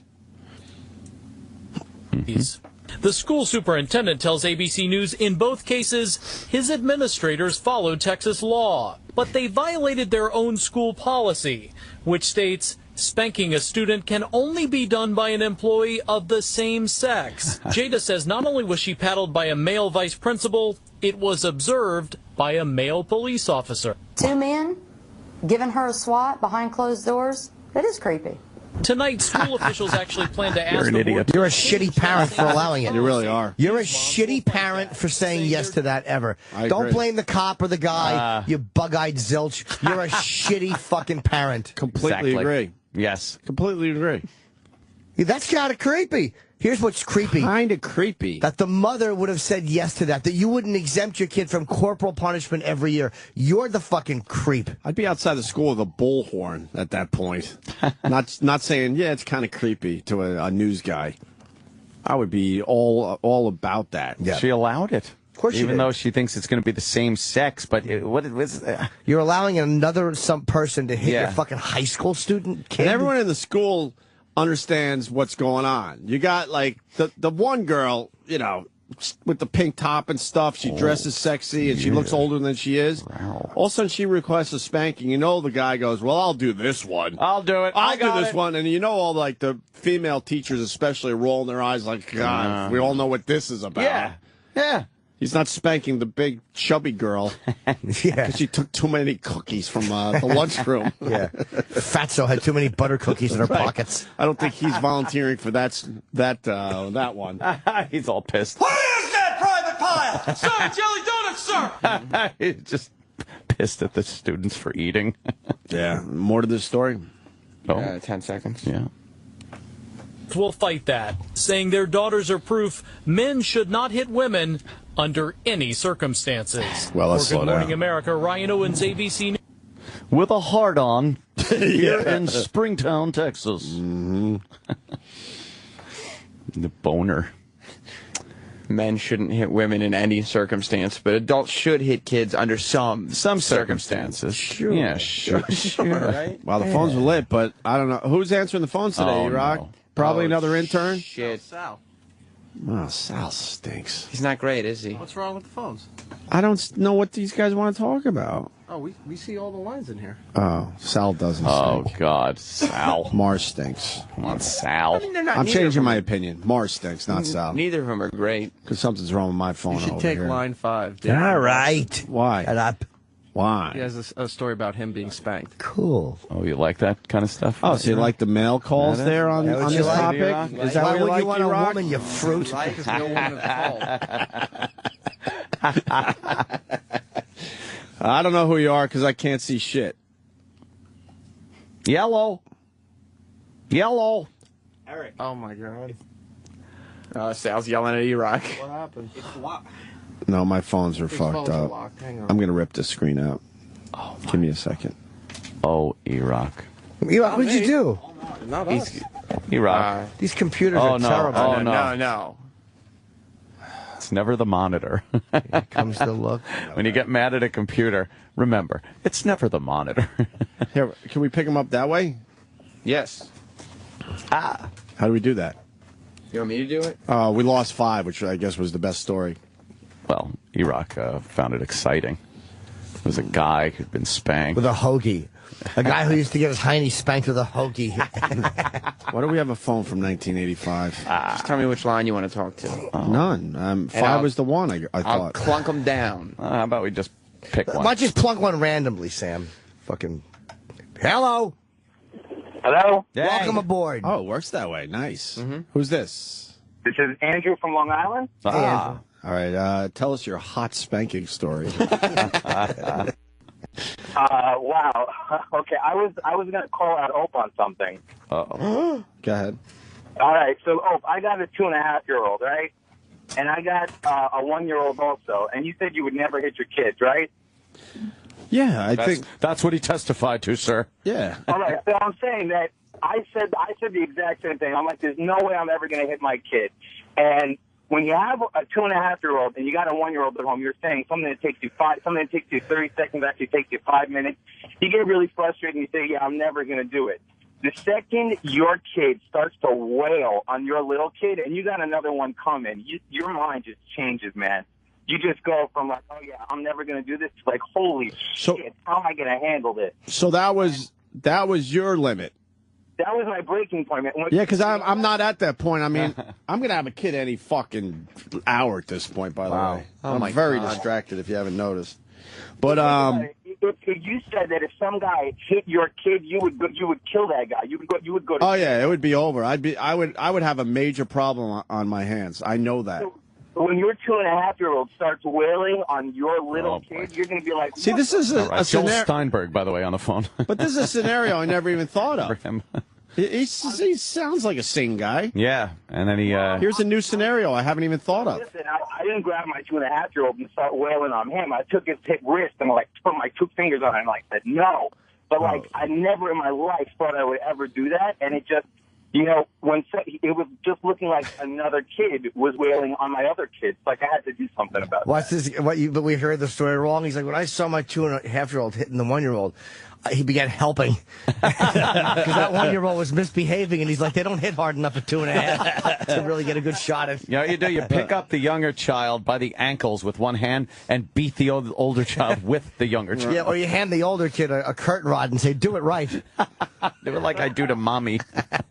God, that's a scenario I didn't even think of. That's, God, more shit to think about. Dude, you have no fucking idea what you're in for. One is like a cakewalk. Dude, I look at people with one kid and I'm like, you're not fucking parents.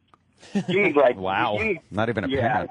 No, parents, dude, 3, it's no problem. You got the mom and the dad, you got the double team. Once you move to the man defense, you're screwed. And my brother says, what is it? One kid is one kid is the double team. 2 kid is the man. Man on man, and then 3 kids is zone coverage. Oh yeah, that's when you're really fucked. 3 is when you're really fucked. Because if you have 2, you could go, all right, I'll watch this one, you watch that one. Right. Yeah, but that's still even fucking crazy. I mean, it's impossible. I mean, it's impossible with 1. By the way, if you hit your kid, whatever. I'm not saying the world shouldn't hit their kids, because who am I? I'm just saying I just can't imagine hitting my kid.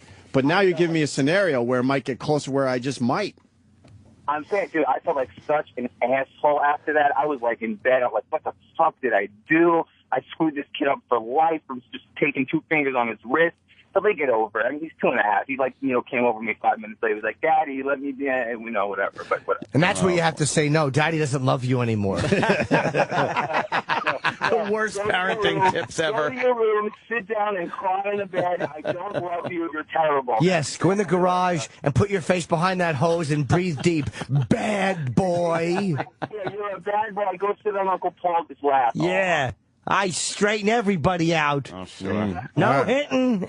All right, sir. Sure, Sam. Good touching. You sure you don't want to have kids in it? Positive. This is number? Like, gives you the shivers. Oh, I couldn't imagine. Clunk it down. Oh, Stop. A shitload of boxes have arrived in my apartment because we're doing all the online fashion week, all the online shopping for the new kid. And my son, it was really sad. He was telling the help yesterday. Oh boy, the help. that all these boxes are for baby sister. Oh, no gifts. He's so aware that something is coming that is going to change his fucking world. And he goes, yeah, all these boxes are for baby sister.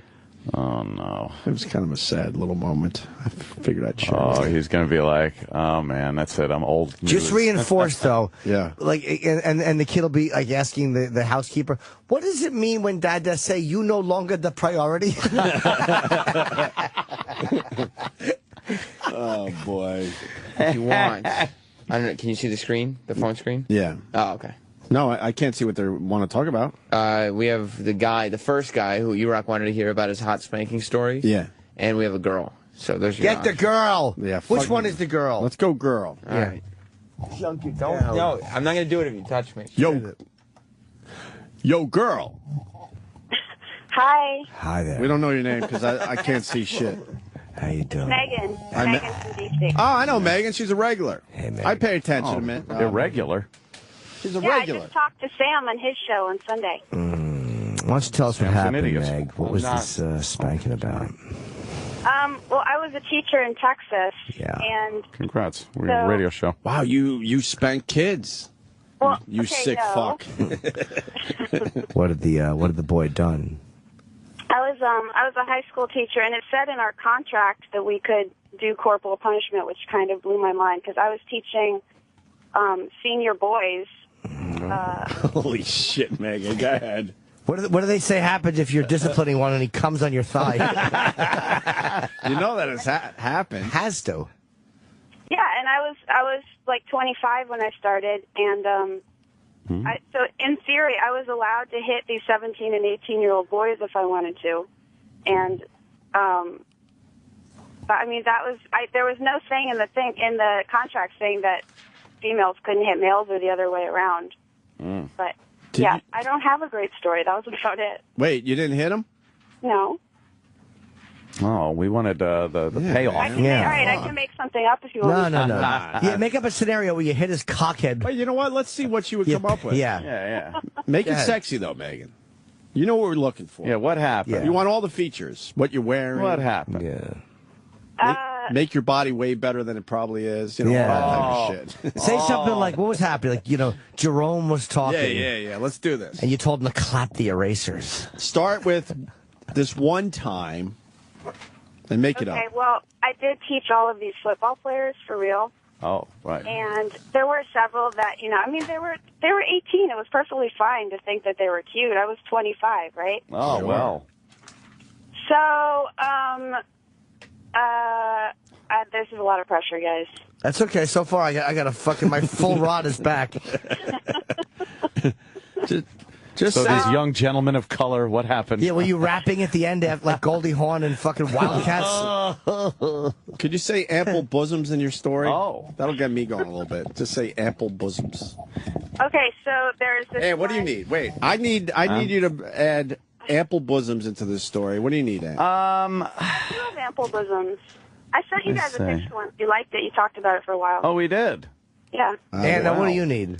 Because Jimmy already knows what he needs, you fuck. So you need ample bosoms. I need Add it to the story, yes. something with her tight ass. What kind, though? Not bubbly, right? What? No, just a nice, Right. Run-of-the-mill right white girl's ass. Rig, there you go. Jimmy, what do you need? In Jimmy, this story? what do you need? Somehow I need you to say, while a log of shit poked out the bottom of my skirt. What? He basically wants you to say that you're turtling. That you got a little log poking out. While a log of shit poked out of the bottom of my skirt. I need you to use that phrase. Jimmy, I'm not bottom of the texting you any skirt. pictures anymore. You know how long? fucking funny would that be? Do you know how long a log has to be to still be attached, poked out of the body of your skirt? You got all that, Megan? Yeah. Ample boobs or bosoms, fucking nice tight ass, and A log that's poking out of the skirt. Yeah, it's poking out of the bottom of her skirt. It's hanging down. That means you got one that you might have to cut free. Yeah, that's a long one. All right? All right, I think it's obvious you guys don't really need me for this story. Megan, you can do this. Isn't that true? Just a quick story where you work all three, and I know you can do this. All right, so there's this football player, and, he hadn't done his workbook pages. Oh boy. Oh, boy, that big retard. I asked him to stay seated after class. Oh, yeah, and you waited for everyone else to leave? And See, we're going to help you along here. This is going to work, Megan. And he said, I have no choice. I'm in a wheelchair. And then I would assume the guy, see, we can help you through the story because you're a little nervous. Now the guy's going, whoa, hey, yo, teach, why are you keeping me behind? Yeah. I got another class to get to. He's a little bit angry. He's defiant. Right. And it's the 50s, so he's got, the leather jacket on. Yeah. Oh, Jesus, Megan. It's fucking... Yeah, it's somebody from the Lords of Flatbush. Spank fucking Ducky. Yeah, he's got the cigarettes rolled up in his, Oh, right. All right, so what happens, Megan? Maybe he did something wrong. What did he do wrong? Maybe there was a student with special needs, and she did something wrong, and he kicked her in the cunt. We used to have sexy stories on the show. What happened? I'm doing my best. You guys keep interrupting with shit stories. I'm sorry, no. So maybe he kicked the special needs student in the cunt, and you have to have him stay after class. Yeah, right. That's sexy. All right, so he's sitting there, and I go over and I lean over the desk, right, because I always wore, low-cut sweaters. Oh, nice. Oh, really? Why would you do that? Nice. Yes. Because it keeps their attention, God, that's where you could add the fucking ample bosom thing. Oh, man. Exactly. Yes. So what happens? You lean over the desk, and what happens? This remaining breast spills out. See, I don't feel like Jimmy's in a sexy mood. I think. No, I am. I'm sorry. Go ahead. What happens? Yeah, what happens?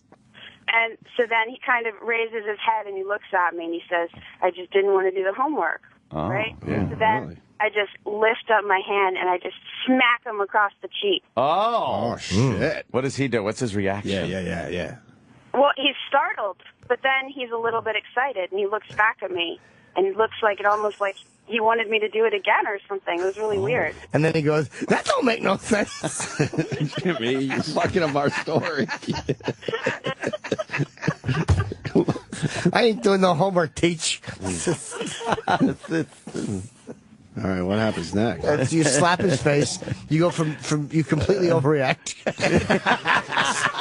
She says, I don't want to do the homework, so I take a pencil and I jab it in his cockhole.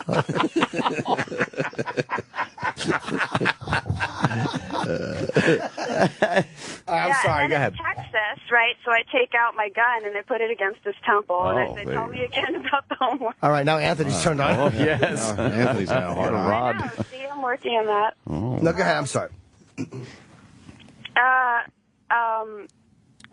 not done yet. No, you haven't even started. You slapped the boy. He didn't do his homework. Yeah.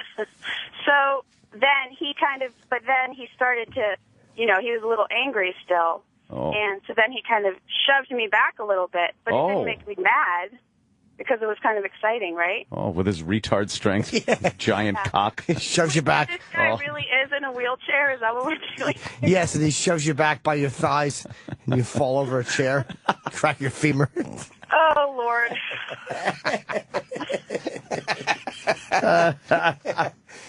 You guys, I gotta He's got a giant tongue. Yeah. He's licking your pussy like a salt lick. You're spanking him and his hiney smells bad because it's been in a chair all day. Stinky wheelchair ass. Hey, Megan. Yes. Does your last name start with the letter K? No. Oh. Okay. Someone sent me a story from 2009 of a teacher named Megan in Texas who was fired and charged for having an improper relationship with a student. Ah. Yeah, I left Texas in 2007, so that wasn't me. Yeah, I never actually did anything, but it's true that, those boys were kind of cute at 18. Ah, you were looking. All right. See, and it only goes to prove that a teacher would look at the girls and think that they were attractive, and when he's spanking them, he's probably getting turned on. Right. Well, yeah, I did that too. Should we go to Erock's #1 call on this topic now? Boy. Megan, thank you. Always a pleasure when you call the show. She's gone? All right. Who's this? Yo. Hey. Who are you, man? I'm Dave from Boston. Right on. Dave. What's up, Dave? Yeah. Hey, man. Just a quick story about the whole spanking thing. Thanks a lot. I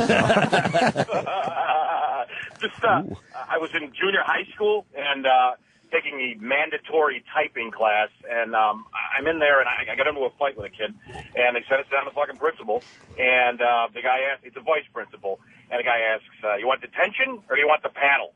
And I said quickly to myself, geez, my mother's a teacher, I don't want anyone to hear. They used to announce that shit over the loudspeaker, and I don't know, for some reason that bothered me. So I said, all right, I'll take the spanking.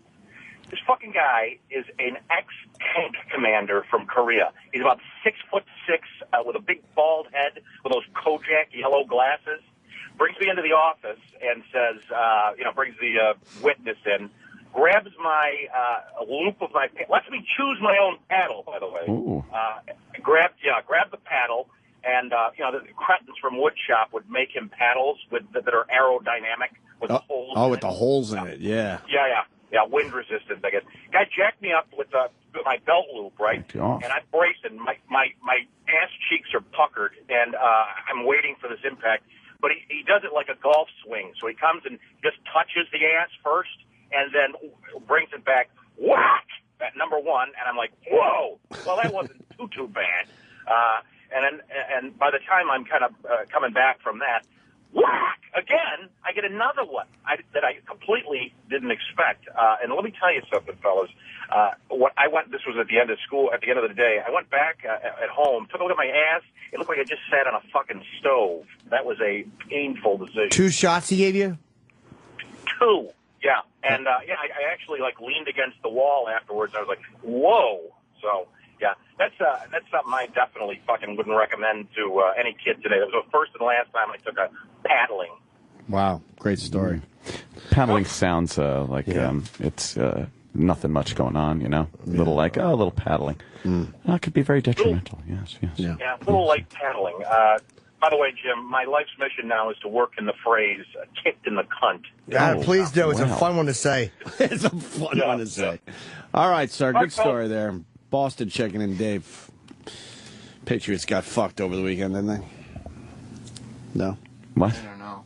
I don't think that fucking field goal was good there. That looked good to me. No, it didn't. From my point of view. No, it didn't. I was home watching something else. Oh. We got the Deepak Chopra coming in. Yes. What does he do? He fucking... He loves meditation. I like meditation. Maybe he could fucking have us all meditate. Oh, really? Yeah, but he has to talk us through it because it's radio. He's gotten some criticism, but you know, some people think that he doesn't respect the scientific method. Because he doesn't believe so much in over medicating. He more believes in people, energies and keeping negative energy out of your life and listening to your. That shit works. How do you do that? You lock yourself in a fucking room? No, it's a way of thought. It's a process. It's you know Reiki. what I mean? Well, yeah. Reiki, where you use your own energy to heal your own fucking body. Reiki. You ever read The Secret? No. Oh, sure. Yeah, secret. You don't tell nobody. Let's ask them about the Reiki, because they don't even touch your body and they get the energy going. I don't get that. I don't know if I believe it. Yeah, I'm not saying I do either, but that's what Sam's referring to. It's Reiki. I had a massage therapist once, and I'm paying her to rub my shit, and I opened my eyes because it was 10 minutes with nothing going on, and she has her hands above my fucking body. Fuck that. Start rubbing. I'm feeling your energy meridians. Yeah, I go, what the fuck's going on? She's going, I'm doing some Reiki. I'm like, fuck, I think I can do some Reiki. Shit. Huh? And new age shit. We can make a fortune by doing Reiki. All you have to do is this. This is what she was doing when I opened up my eyes. And her eyes were closed. That's ridiculous. I'm holding my 2 hands all the way out with my fingers wide open. Massage over a fake body. Supposed to be a massage. That's right. That Reiki. I was on a plane one time. I think I was flying to California because it was a long flight, and I was in the back last row of the plane. Of course. Because that's, you know. Where the seat doesn't go back. It doesn't. No, it didn't go back. How much did you save doing that? How much did you save doing that? It was the same as any other coach ticket. Crazy. But the guy, there was nobody in the middle, but the guy was on the window, and the guy on the aisle was this Asian guy. He was like a young guy, and I mean, I didn't say anything to him, but I was playing Monopoly on my iPad, and he started asking me about it. And then he said, hey, so can I give you energy? And I was like, oh, I don't know what I got myself into now. Oh, my God. And I should've... White, slimy energy. Yeah. Did you say yes? I said yes. Oh, God. Douche. Good for Sam. Yeah, I said yes because I was like, Good okay. for Sam, because you're like, what the fuck is this about? Let's find out. Like, you weren't otherwise- thinking he was going to jerk you off or anything, right? Never know. It was a possibility, but I knew And you I still said yes. Well, I wouldn't have let You're him jerk fucking me twisted. off. No, You probably would have. I might have. He spit in his palm and said, "Can I give you energy?" But he started. He said, "Okay, just please shut your eyes." Oh, my God.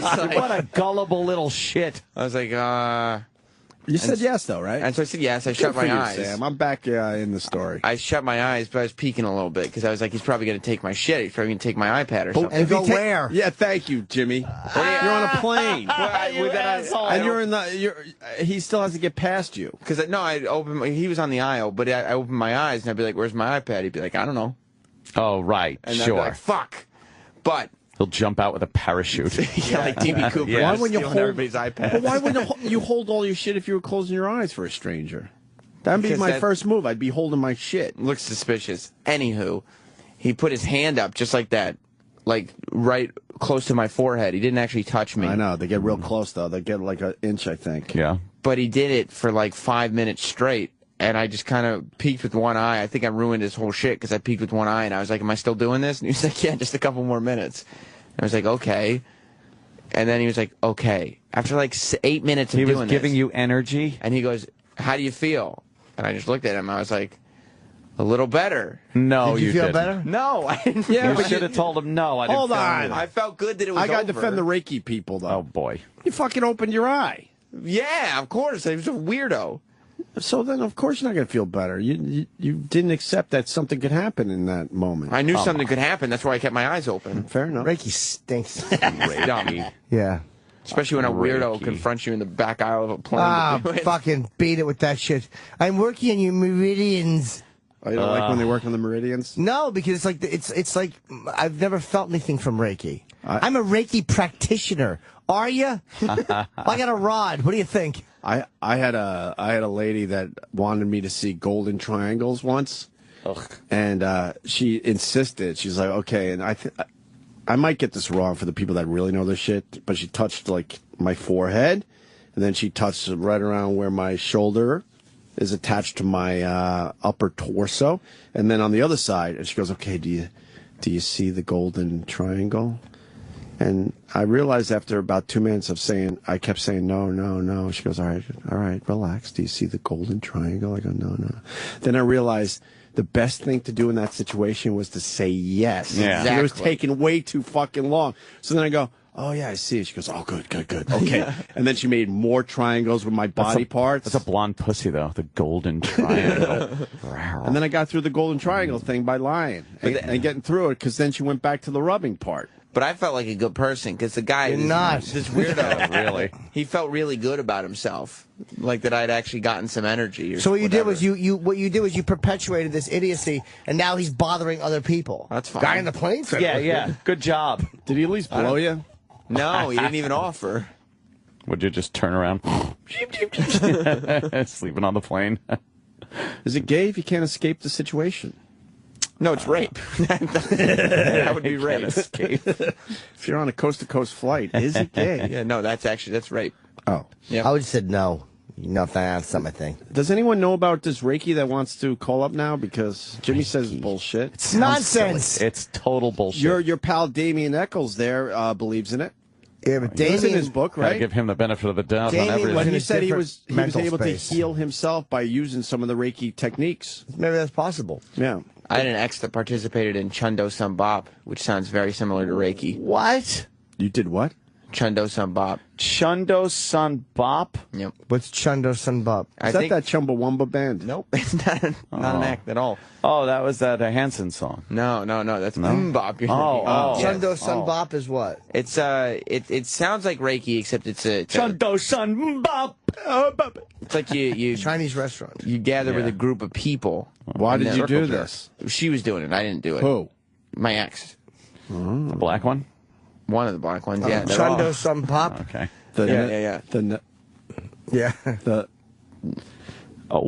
What? I mean, I heard an N.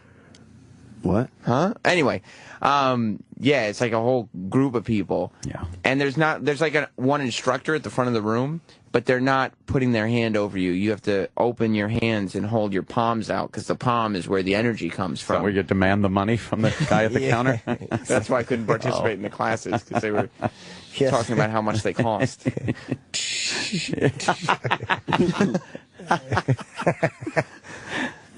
But yeah, and that's supposed to like heal you. It's shit, Sam. It's shit. It's total shit. Massage is very healing, and I believe like good massage. I don't know if it's good for you. I'm going to go with the other side of this. I don't know if it's total shit. Total shit. I think there's some if there's any way out there. If there's any way energy could come off your hands, you should be able to move shit when you get real close to something. Like powder? Like powder or fucking, how about something metal? If it's some kind of magnetic thing. Like the movie. Or just something. Well, how about we get some Reiki people to maybe explain it further? Exactly. Or Deepak could. Yeah, maybe he knows more about it. Maybe Deepak could Reiki Anthony. I don't want to be Reiki'd. There's no way. No Reiki. Oh, what is that shirt? How about Shovel D? Is it, Notice this Deepak believe in God? I think he does, yeah. I don't know. I could be like wrong. a Buddha one or what? He may be Buddhist. I'm not sure. His son did a documentary on him. His son Gotham. It's called Decoding Deepak, and it's about just kind of getting to the bottom. Because you get the feeling like this guy lives with his dad, and people worship his father, like celebrities. And Deepak is a very, very well respected. He's written 100 books, maybe. I mean, he's a legitimately smart guy, and he's considered a healer or kind of or just whatever he's considered, but he's considered one of those kind of guru, like a real guru. And his son, you could tell, is kind of like, nah, I don't know if that's the guy I know. And he's just trying to. Oh, really? Yeah. Like he points out flaws of his father's too. Interesting. It was an interesting dynamic. Well, why would he let his own son fuck up his legacy? Well, I don't think he does. What does he have to gain from that? That seems a little weird. Well, the kid said that he was making a documentary different than his father thought he was making. Oh, and then his father allowed that? He had no choice. How about his father goes, how about you get your own fucking career going? Seriously. Well, he doesn't destroy him. Oops. The guy's coming in, right? Well, that's a fair question, though. That's a fair question. Like, why didn't you say that? Because I don't think it's not like he's just showing him as he is. Drinking his coffee and on his BlackBerry obsessively. BlackBerry, huh? Yeah, he's a BlackBerry guy. Boy, he doesn't have knowledge. There's somebody on the phone who does Reiki. Where? They're on the phone. They're on line 1. All right, let's do it fast. Yeah. And then we got to take a break before Deepak comes in here. Reiki guy. Hey, how you doing, guys? I don't know your name. That's the only reason I'm saying that. Our phones are fucked up. Where are you calling from? John from Philly. All right. What do you know about Reiki? I'll tell you right now. As a matter of fact, I'll give you a perfect example. I'm just about to utilize it. I'm looking out my backyard, and there's weeds all over the place, and I'm going to use a Reiki. That's not the kind of Reiki they were talking about. Why do we even attempt to have a real conversation on the show? Yes. I don't know. But that is funny. Reiki. That is real funny. Oh, my God. All right, we got Deepak coming in next with his son, Gotham. Yes. That's right. Gotham's a New York name. I'm thinking of New York names. It's a Batman name. Yeah. Yeah. I like it. I think it's kind of a weird name, though. Yeah, it's dope. It's a dumb name. Harlem's the name to go with. Oh, God. Harlem? What? Harlem Hughes? No. Why is call a kid Harlem? Yeah, you do. What are you, crazy? No, you don't. It's cool. No, It it's is cool. not. It's very cool. Harlem. Why is Clinton growing her hair out? It's getting more creepy. Sexy. Yeah. What's she going for, you think? I don't know. Sexing it up. What is she trying to hide? She's using a curling iron with it, too. Why is she growing her hair out? She wants to be sexy for her man. She's 65 years old. Isn't that when you're supposed to start chopping it off? You like her with the short hair or the long hair? I don't. Either way. Yeah. But you got to choose. Which one you like best? I don't. You don't want to answer that I one. can't. She does 0 for me. Yeah. With the hair, without the hair, fucking 0. What about the daughter? Not bad, Chelsea? Right? Not bad at times. What is she? She looks different every couple of years. Not bad. She's like a snake. She sheds her skin and a whole new thing comes out. Let's see. What does she look like these days? Oh, can I ask? No, she's looking a lot like her mom these days. I want to get my kid a pet. Do I go bird, fish, alligator, turtle? You don't go fucking bird. Or hamster. Shitting all over. You want something that can shit on top of your dresser? No, you don't. Or Flying hamster. around. All right.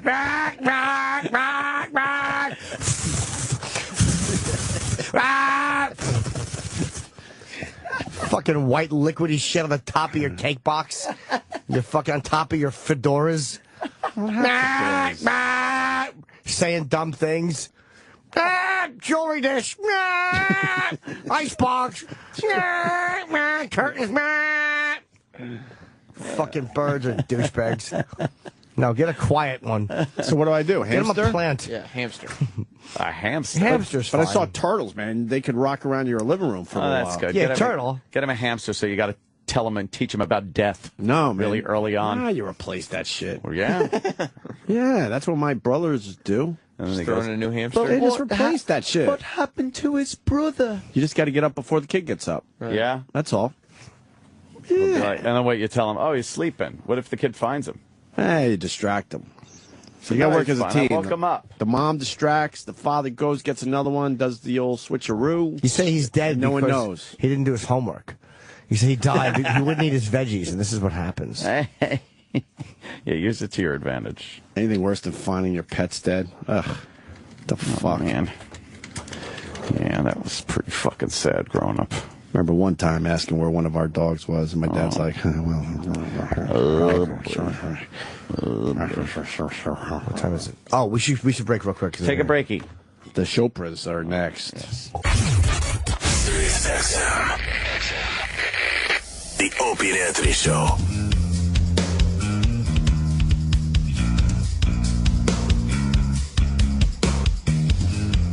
Got a very spiritual guy coming into the studio, Deepak Chopra. And Gotham, I know Gotham. What's up, Gotham? How are you? Good, how are you? We're on. I have no idea who you are. Yeah, we're on the air. Hey, That's how we Deepak, how are you, sir? See you. There's the man. There's the man. And your son, Gotham. The man. We met in an elevator once. I know. You do? Of course. You do know. Yes. You remember stuff. I'm a former employee. Yeah, but I asked for some, like, some spirituality, and he gave me nothing. Why would you give me anything? Because you're stuck in the first chakra. Oh, yeah, see? What's that? First chakra. Is that You know what bad? that is? Yeah. I meditate now, though, sir. Okay, I'm good. Kidding. Do you? Yeah, I meditate. How's that work out for you? Pretty good. Right. I'm not as irritable. Yeah. Do you believe in Reiki? We were talking about Reiki, and like I've gotten a lot of massage. I mean, a lot of massage, and not always the most legitimate. But I've tried Reiki, and I just didn't do anything for me. Like I have problems with energy work, like believing that it works. Well, right now, as you're speaking, we are transmitting this information through energy. There's nothing but energy in the universe. I think you should focus a little more. You're probably distracted. You're too used to the massage. But what? The illegitimate one. The illegitimate. But can you break it down and explain Reiki? Because you don't touch the body. That's why people are confused by that. Okay, I mean, just take your left hand right now. Okay. Open your left hand like this. Point your finger Like to this? your left hand, and just have the idea that you're directing some energy. Can you feel a hot spot? I actually can. There you are. Do you feel that? Yeah, you can feel something when it gets really But close. what does that do, though? No, you can do that from a distance. All you have to do is have the intention for healing, and that's it. You're directing the electromagnetic energy of your body, and you're focusing it for healing. But your heart, when you do an EKG, what are you measuring? The energy of the heart. When you do brain waves, what are you measuring? So every living organism radiates photons or electromagnetic energy. And you can direct that and focus that for any purpose. Now, your son did a documentary on you, which I saw, and it was very interesting, the dynamic between you two guys. He said he did it on me. It was about him, though. Yeah, it was about him a little bit, but it was also about people's perception of you. Yes. And because, you're a very spiritual guy, and people have a real idolize you, and a lot of people really look up to you. And Gotham, how is it kind of living in that environment, and what did you want the documentary to accomplish? Well, clearly, I don't necessarily idolize him, if you've seen. No, I mean... Why don't you idolize your father? I mean... I do. I have a deep respect. I mean, my dad didn't do shit with his life, but I idolize him. I really do. I came out the other side, actually, with a deeper respect for my father and what he has contributed to the world and what people get back from him. But, I started it because I was always sort of conflicted with the way people have seen my father and think of him versus who I thought he was. And that's not to say my version is more true, but it was definitely very different. Well, you get to see things that we don't, obviously. Of course. Yeah. I mean, and that's the thing. Once you get sort of beyond the celebrity part of it, it's kind of a movie about fathers and sons and families and relationships and, how those evolve. What was the biggest misconception that you thought people had of your dad, or the biggest flawed view they had? That he's somehow sort of not human, that he's this super spiritual guy that doesn't have, sort of normal contradictions and addictions. And when I say addictions, I mean, coffee, his BlackBerry, not exactly these harmful ones, although he does have that in his past. And I think that was sort of revealing to people. And he talks quite openly about it also. He's battled addictions in his past, overcome them. So I think, what my dad he's a pretty grounded guy, and he's actually pretty relatable, and that in some ways makes his spiritual message more powerful. How did you overcome your addictions? Because there's a lot of people listening to our show that are going through that. What worked for you? For me, the only thing that worked is substitute. So for me, it was beginning with meditation. And I'm now addicted to meditation, so you substitute a higher addiction for a lower one or earlier one. But lots of people find substitutes, exercise. Yes, the great spiritual leader, Mrs. Norton, said the same thing to her son James. Yes. That's substituting but addiction is a search for joy, actually. Sure. When people start any addictive behavior is a search for pleasure and joy. So ultimately it's that's what spirituality also is. It's a search for joy. So I like to say I went from spirits to spirit. Right. Oh. So was there anything you were, I'm sorry, was there anything That's you were trademarked. That's hilarious. Oh my God. Now, this is what I got to deal with my son in That's funny. a bunch of years, huh? Were you surprised at how Gotham, his perception of you? Was there anything that surprised you? I didn't get to see the movie till he had done the final edit. And he had already decided it was going to go to the film festivals. Well, after Picture Lock, he showed you, pretty much? So he sent it to me. I actually delivered it, and I didn't watch it for a couple of days because I never watch anything that's about me. Never. It's just a habit. But then he kept asking me, have you seen it? So I said, okay, I'll see it. And then when I started to look at it, I looked at the whole thing because it was quite intriguing, very interesting, and also showed me that, there's so many different me's. One, how I think of myself. Two, how my family thinks of me. Third, how the public thinks of me. And then there's probably a real me that's beyond all of this. Right, somewhere in the in the mix there. Could I ask about meditation? I recently started meditating. I don't know what's going on, but I'm fascinated by it. Right. Like, what am I trying to do when my eyes are closed and I'm breathing? I'm able to stay in the meditative state, by the way. Yeah. But what you're doing is first you're quietening your mind, and then ultimately there'll come a stage where you go beyond the mind into what we call, for lack of a better word, the soul. The soul is your core consciousness, from where your thoughts come. It's where your memories are, where your desires are. And in Eastern wisdom traditions, we say it's the karma The software of the soul is karma, memory, and desire, and recycles through cosmic time as life. Right. So you're getting in touch with a very fundamental part of yourself, and if you keep up with it, you'll find more creativity, more insight, and all the things that great spiritual traditions talk about. I've been disappointed with organized religion for a really long time. Brought up Catholic, and this is talking to me. Yeah. There is an I think, absolute spirituality to it. But it seems like it breaks down religion to a very basic level. Yeah, well, religion is, originally, religion is about this experience. It's overcoming fear, it's love, compassion, joy, equanimity, creativity, insight, inspiration, all those things. But, you know, Catholicism somehow institutionalized guilt as an institution.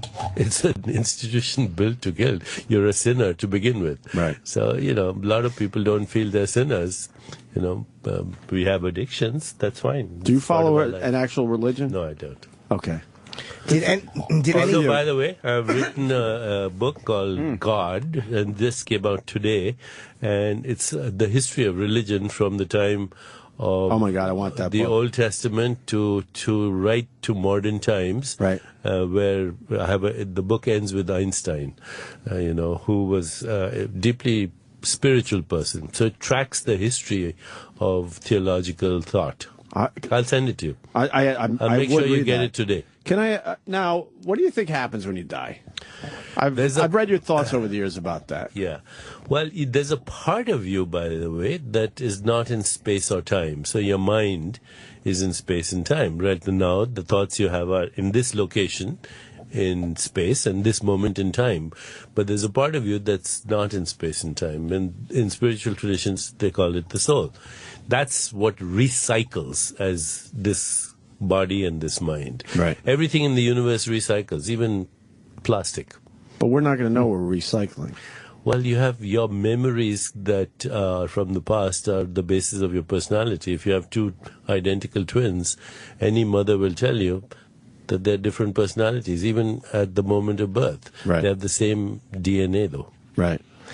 Was there anything in the documentary? Because I was very interested to see how, again, like I said, like your son saw you, and it wasn't bad. It was just like a son sees his father. Was there anything that disappointed you when you saw it? No, I didn't. It actually was very honest and very straightforward. There's a moment in the documentary where he and I go to a place in the Himalayas where we look at the records of our ancestors. So you see, you know, the signatures and the writings of mine, letters addressed to him before he was there. Wow. And then my father's and their grandfathers and their grandparents. So first it's in English, then it's in Urdu, which is a mixture of Persian and Hindi, and then it goes on and on. The records go back approximately 2,000 years. Wow. That was a very pivotal moment for him because, you know, when you're young, you don't think about your mortality. Must be nice. Did you have an experience like that with your dad? It's a sober moment. No. My dad took me to the Catskills once. Oh, yeah? I went to Turtleback Zoo when I was a boy. Yeah, I mean, look at the experience these two are having. That was one of the best moments in the documentary. Is when they go and they find, it's like in this little teeny narrow lane, and they find this, I don't want to say it's a shop, but it's like this book of handwritten things that is generations, centuries. Yeah, it was really, really interesting. Well, it also, I mean, it just opens up the larger context of who you are, because you realize you are the product of this, you know, endless ancestry. Wow. I'm ending it. If one of those guys, you know, and there are millions of them, if they weren't in the mood, we wouldn't be here. I know. One of them had to be missing, Just right? one, right? Yeah. Or can you imagine there's people that aren't here because it didn't work out? Yeah, but the fact, all those possibilities of people that aren't here. but we are here, Yeah, which is, you know, a total surprise. It should be. Yeah. That's a spiritual experience, to be perpetually surprised that you exist. Should we be scared of death? I'm not. I mean, why aren't you though? Because I'm in touch with that part of me that's not subject to birth and death. You don't get nervous. You said you were doing a CNN interview in the documentary, and I guess you were just kind of putting in the headset. And somebody asked you, like, "Are you nervous?" You're like, "No, I haven't been nervous in 15 years or whatever." You just 14. 14? Was it 14? Yeah. But by this 14, point, it's 15. We've been picking over a year. Wow. Yeah, but that was because of a girl. So you don't get scared public speaking or any of that stuff? No, never. Well, yeah. When you give a speech, and you give a lot of them, do you ever feel like, okay, this one is going really well, or this one is not going as well as I want it to? No, I intuitively feel the audience, and then I respond to what I think they would like to know. You know, is your son are you as spiritual as your dad, Gotham? No. No, I mean, I think it depends on how you define spirituality. I have been meditating since I was probably 5 years old. Oh, but boy. For me, the sort of spiritual experience is replicated. Like when I go for a run in the park, I mean, you have the same experience to some extent that you have meditating. But I also, struggle with a lot of things. I look at what's going on in the world and, it's decidedly not spiritual. So, and that's partly what the movie is about. This world that my father represents and that I've grown up in, and how does it really connect to what's going on in the world? And for me, it doesn't always. Right. And that's, hard. Deepak, do you get so frustrated that you work so hard at this and there's so much hate in this world? That is a frustration for sure. I mean, just imagine that little video that was put out a few weeks ago. Sure. It caused more damage than 150,000 Iraqis dying in the war, more damage than all the drone killing. So you realize that people are more conflicted with or upset or go into rage with things like humiliation and lack of respect. So I thought, if we can create such rage in the world with a video, why can't we actually create love and compassion and joy with another video? In fact, that's what I'm thinking. Get the best talent in the world and make a 5-minute video for YouTube that inspires people to respect each other. That's all that's needed. Right. Now, there's Gallup data that shows that the best way to get rid of your enemy is to increase their capacity for well-being or happiness. The happiness of your enemies is important to your well-being. That's a good point. But I'll say one thing, too. Here's a reason that it's harder to make a video like you're talking about than the other one. Because people a lot of times want, I think, an excuse to be angry, or they just look for something to set them off. It's almost like when a guy hits his wife, it's not because she did something wrong, it's because of who he is, and she gave him that excuse. People very rarely feel like they need an excuse to behave nicely. It's true. People are at different stages of development. There's people in our world right now who are in a stage of development that would have been normal in the 10th century. So they're stuck in the 10th century. There are other people who are stuck in the Middle Ages. There are other people who are stuck in the industrial age of say, Charles Dickens. And then there are people who are progressives and going beyond that. So it's a tough thing. There's some work that's done on this. It's called spiral dynamics, that you can actually never change another person unless you get to their level and address their perspective with respect, no matter what the level is. So when you're saying, like, when you and when I look at, like, say, Islam, which is got, I guess, the big violent thing going right now, I look at them as kind of like, well, they're a newer religion than Christianity, so I see they deal with things the way Christians did in the 15th century or during the Inquisition. And Christians were barbaric. I mean, it wasn't like Christianity had a wonderful, peaceful, they would saw people in half upside down. So it's like, I guess you have to... Islam has a very feminine side and a very beautiful side. It's called Sufism, which is actually all about love and all about devotion and all about respect and all about joy. Why doesn't the average... I apologize for interrupting you, but it's got to be asked. Why doesn't the average person know that? Most people are like, oh, they're barbaric. Yeah, actually, even some of the Islamists don't respect Sufism as their own.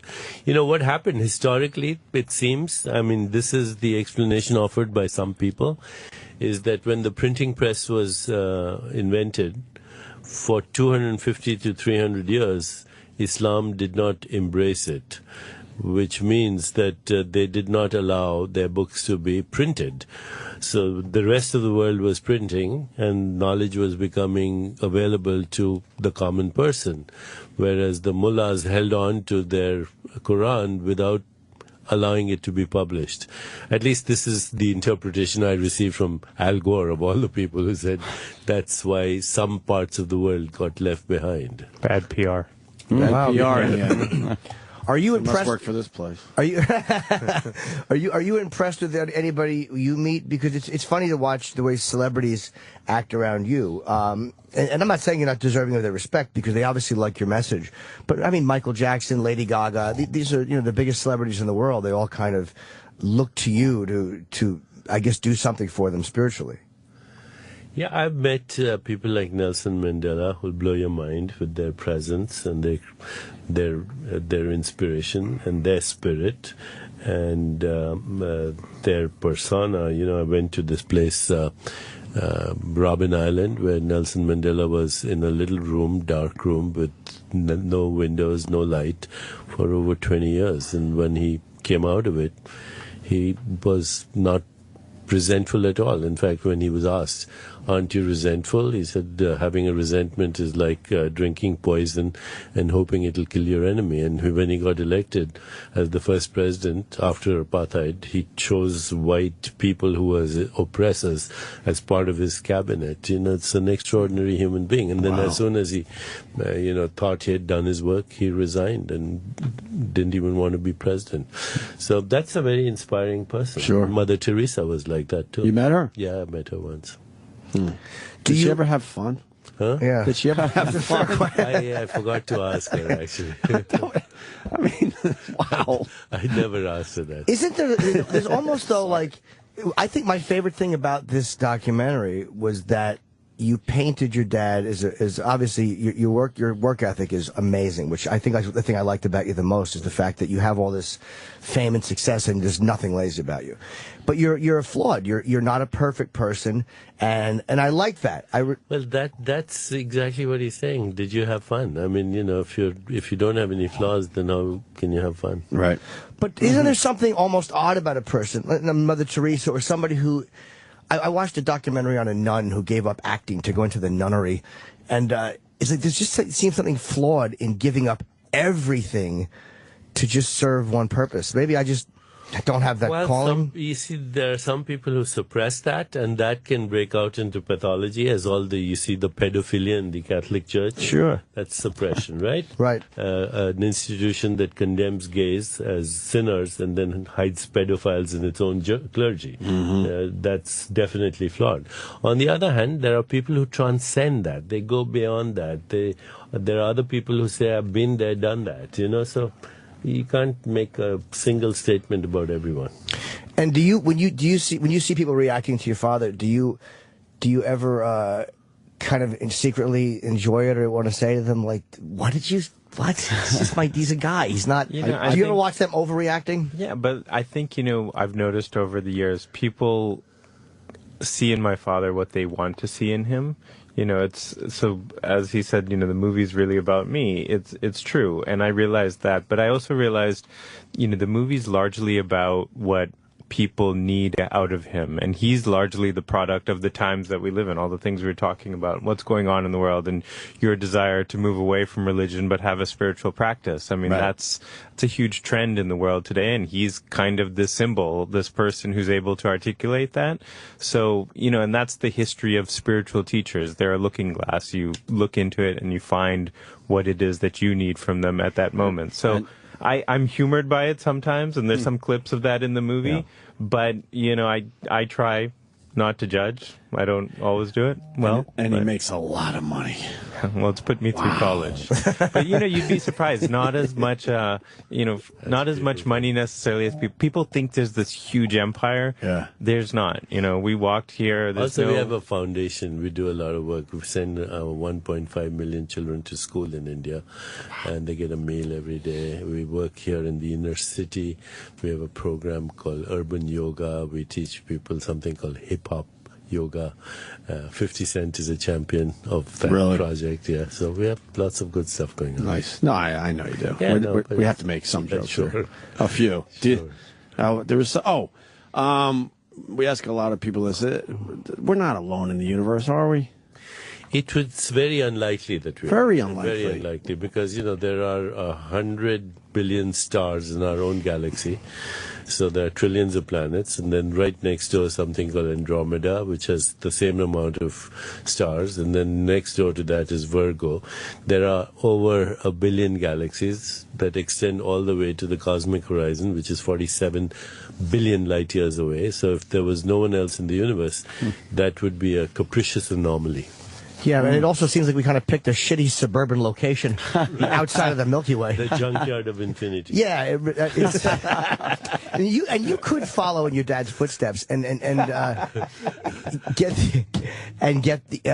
have this presence, at least in the minds of other people, that your dad does, and you've kind of chosen not to, which I respect a lot, because it would be a safe decision to follow in the footsteps of somebody who's so respected and be that person. It would be inauthentic, first of all, for me personally. I think people have that expectation a lot, but that's not who I am. I mean, I'm curious. I consider myself a spiritual person, but my version of spirituality, I'm greatly troubled by the replacement officials, for example, in the NFL, and I'm not sure how spiritual that is. But, I am fortunate to also live in a time where it's cool to be a content creator, because you can create content and get it out by any means necessary. And so I'm having fun. And that's the one thing I've learned from my father. If you're not having fun doing what you're doing, it's not worth doing. You have 3 criteria. Is it fun? Are you doing it with people that are fun to be with? And number 3 is making a difference. Oh boy, that's it. This show is over. Yeah, exactly. How about if we've done none of those 3 things? It is over. Do you guys argue a lot, or did you argue a lot coming up? And if so, were you ever able to win any of the arguments? Because you're a great talker. So we do. I don't know how much. Well, my sister says we bicker a lot. I think I do try to challenge my father. It's a lot in the movie, definitely. I try to ground him in a lot of what he's talking about. I don't know. I think I chalk up a few points here and there. We have a YouTube channel, the Chopra Well, where you'll see a lot of our conversations. And it's a great channel because it's got comedy too in it, and it's got elements that you wouldn't normally relate to just me, because it's a family channel. It's got him, it's got my daughter, it's got other people. What was your bottom when you got into meditation from drinking or whatever? Was it just alcohol, or was there other stuff too? Cigarettes and alcohol. Okay, yeah. Cigarettes, I quit everything too. Cigarettes was the hardest. Yeah. What was your bottom with alcohol where you said it's time to stop? Actually, it was very interesting. I was training as an internist, and I'd already finished my training, and I was a medical doctor. And one day we came out of having resuscitated a patient in the ICU, and intubated him, put him on a ventilator, and came out and had a cigarette. And I said, "What am I doing?" And that was a very kind of pivotal moment. And then, seeing my patients dying of all the things that I was doing myself, those were the moments. I mean, I started to question. One day I said, okay, done. And that's when you stopped drinking, and that's when you stopped? Yeah. And then I took on meditation as well. What was the first step towards being publicly a figure, from being this guy who did this and quit these things, to all of a sudden wow, people are listening to what I'm saying. I have an ability to move people by what I'm saying. In the beginning, it was just books, and then later, it was public appearances. And then in 1993, I did the Oprah Winfrey Show, and we sold 800,000 copies of my book in 1 week. And Boy, 2 she million. could sell books. Oh, Oprah. I've never wanted anyone to like me so much in my life as Oprah. No matter where I went, people were. Wow. I called Oprah. I said, if you were married to me, you'd be Oprah Chopra. So I know. I enjoyed it. I did enjoy that joke. You're not the first ones to have that joke cracked on you. But if was that his go-to material?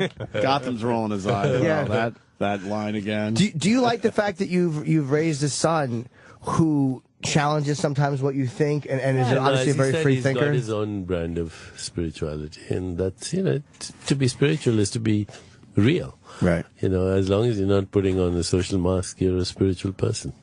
So you like the fact that you're pretty much a free thinker as opposed to somebody who's just going to parrot what you say? I am neutral to it. Neutral? Mm-hmm. Yeah. Is that, what do you think that means? What every son wants to hear. Your father's neutral towards you. I appreciate it. Look, I mean, I'm very, first of all, as much as I'm sarcastic about everything, I'm very grateful, and I realize, you know, the privilege I've had is because of also, you know, how hard my father's worked and what he's achieved. And he's, by the way, he's very modest. I mean, he's the classic immigrant story. He came to this country in the early 70s with no money in his wallet, and he made this life. And I'm benefiting from it. My 5-year-old son's benefiting from it. So I'm very cognizant of all that. But I also, you know, in some ways, the best way to honor that is, to do my own thing. How old were you when you came to America? It's 23. 20 and no money? $4, and that I spent. So all right, you got. Oh, he said no money. $4. But I love breaking this down. So you got the $4. You're in America. Well, by the way, you should hear. He had $100. He spent 96. Where? At the Moulin Rouge in Paris, en route. There you go. Strip club. Last little blast. So you got $4. Yeah. Now what do you do? What do you do with the $4? I made a collect call because I was going to report as an intern to a hospital in Plainfield, New Jersey. And by the time I got through, my $4 ran out. So then somebody told me you can make a collect call. So I made a collect call to the hospital administrator. There was a big shortage of doctors because they were all in Vietnam. The Vietnam War was coming to an end. So they needed doctors. I had just finished medical training. I wasn't really a full-fledged doctor, but I'd finished medical training. And they sent me a helicopter to pick me up from JFK. So my first experience was looking out of the window at Manhattan skyline and saying, my God, this is Disney World. This is amazing. And, 20 minutes later, I was in this little emergency room in Plainfield, New Jersey, looking after people with gunshot wounds. I'd never seen a patient in my life, but I adapted. In 8 hours, I was like a surgeon. That's what happens when you're thrust into a situation. Wow. So there was a little luck there, obviously, because of circumstances. Yeah, well, of course. The whole thing about Vietnam, the shortage of doctors, the way, being sought out and trained. In 1 year, I was in Boston, Harvard. So it was an amazing. That happens to everyone, right? Yeah. Oh, yeah. Just like that. I just want to know why the trip over here always costs exactly how much money you have. I know. Everybody's here. I came here with no money. It's like, wow, that trip just cost always exactly what you had in your pocket. Because they took whatever you had. You know that. They took advantage of it. That's called the story of strippers. As you know, I started, the Moulin Rouge. Well, you got to. You got to. Got another one, American Dream. See how much he has in his pockets. You have to say au revoir. Yeah. Do you? It's funny when you said Gotham. When you just said you were joking. You said everything a guy wants to hear from his dad. But do you think that when he said I'm neutral to it? Do you think that means your dad is neutral to it, or that he kind of wishes you followed a little closer in his footsteps, but accepts that you haven't? No. Let me explain that. No, I'm just curious to think how he takes that. I know. I take it as again, my dad doesn't actually judge me, and for better or for worse, and that is a luxury. I think there's moments probably where I resisted that. I wanted him to care more, but I've matured beyond that, and now I actually look at it as what an amazing privilege to not have expectations that you have to meet just to gain affection. My father accepts me, accepts my sister, accepts my mother the way we are. He doesn't sort of force us to be the way he wants us to be. Where's your mom's spirituality at? Well, first of all, we always joke that, he talks, she walks. I mean, she is the living embodiment of everything that he talks about. She's amazing and, has sort of been the spine for everything he's done, but also, the reason I'm here right now is my mom's taking care of my 5-year-old son while my wife works. So she's given us, the ability to do all these things. True. Do you think it would have been easier for you if you had just kind of really closely followed in your dad's footsteps? Because he has such a built-in following of people that they probably would have embraced you immediately. may have been easier. It certainly wouldn't have been as real or as much fun as I'm having now. But sometimes you just got to go into the family business. Yeah. That's a good family business. Yeah. Oh, my God. Yeah, I think I would... It wouldn't be authentic. Yeah. I would certainly be happy to do that. Right. If it would work. Wow. Do you get frustrated with people at all, or do you kind of let it roll off your back? I have gotten used to let it roll off my back. Yeah, but you would... It took a little work. It did. Yeah, but I'm fine. But there was something that upset you in the documentary, too. There was something somebody asked you, it was during an interview or something that made you... Do you remember what I'm talking about? I don't remember what it was. Yeah, it's called Fox News. Well, it's Fox. Okay. What exactly was it that bothered you that happened? Well, what happened, it goes back a while. You know, when the Islamists attacked Bombay, the Pakistani terrorists, it was in the news. I was on Larry King, and I said, we've got to be very careful that we don't inflame this situation further by condemning all of Islam. You know, I said that on Larry King, and I was particularly actually pointing out to India, because India has a relationship with Pakistan that's always inflammatory, you know, and it's historical. It's like the Arabs and the Israelis. So I was actually saying to my fellow Indians, you know, be careful. You'll get this, you'll inflame this even more. Right. I said that on Larry King. The next day, the Wall Street Journal printed a headline saying Deepak blames the U.S. for terrorist attacks in Bombay. And then, of course, Bill O'Reilly and Sean Hannity started repeating that. I was on their show. We had some arguments. Actually, I had Bill Cohen, this defense secretary of the United States, on my side on the show. But they kind of edited that out, and they kept repeating that. So I did get aggravated, and then I went to Times Square and got a photograph with those people who dress up like the Statue of Liberty. Right. And I sent it to them, and I said, I'm more patriotic than you are. That's there you go. That's the story. Genesis of that. Okay, well, they're telling us in our ears that Gotham and Deepak have to wrap up for other press, but I guess we should promote the documentary, which I really enjoyed, and it was not what I thought it was going to be. And I like you for showing what you showed. And I also like you, Deepak, even more because you seem like a regular guy who just has this ability. And that, to me, was much more realistic than just somebody who never makes mistakes. And can you mention the book is out today? The book is called God. It's a story of revelation. I mean, we don't really need to plug it. I'm sure it will be a bestseller, but I want a copy. For real, I want a copy. Today. You'll get it today. Deepak. Yeah. And it's called Decoding Deepak. Yes. It's in theaters, and it's on demand October the 5th. And you can follow Deepak Chopra and Gotham Chopra both by their names on Twitter. It's also in theaters, by the way. Yeah, I said in theaters and on demand. It's in one. Is it a limited release or is it a national? It's starting out in 10 cities, and we'll see where it goes. But yeah, via Snag Films, you can find it online, download it. So, or check Twitter or something, and you'll get locations. But I definitely recommend it. It's a very, very interesting documentary. I like this, man. This was great. Cool. Nice meeting you, Gotham. Thank you so much. Good seeing you again, sir. Get me your my thing address. Oh, I will, sir. Let's meditate together. Yeah. Hey, this was fun. Thanks, guys. Sirius XM. The Opie and Anthony Show.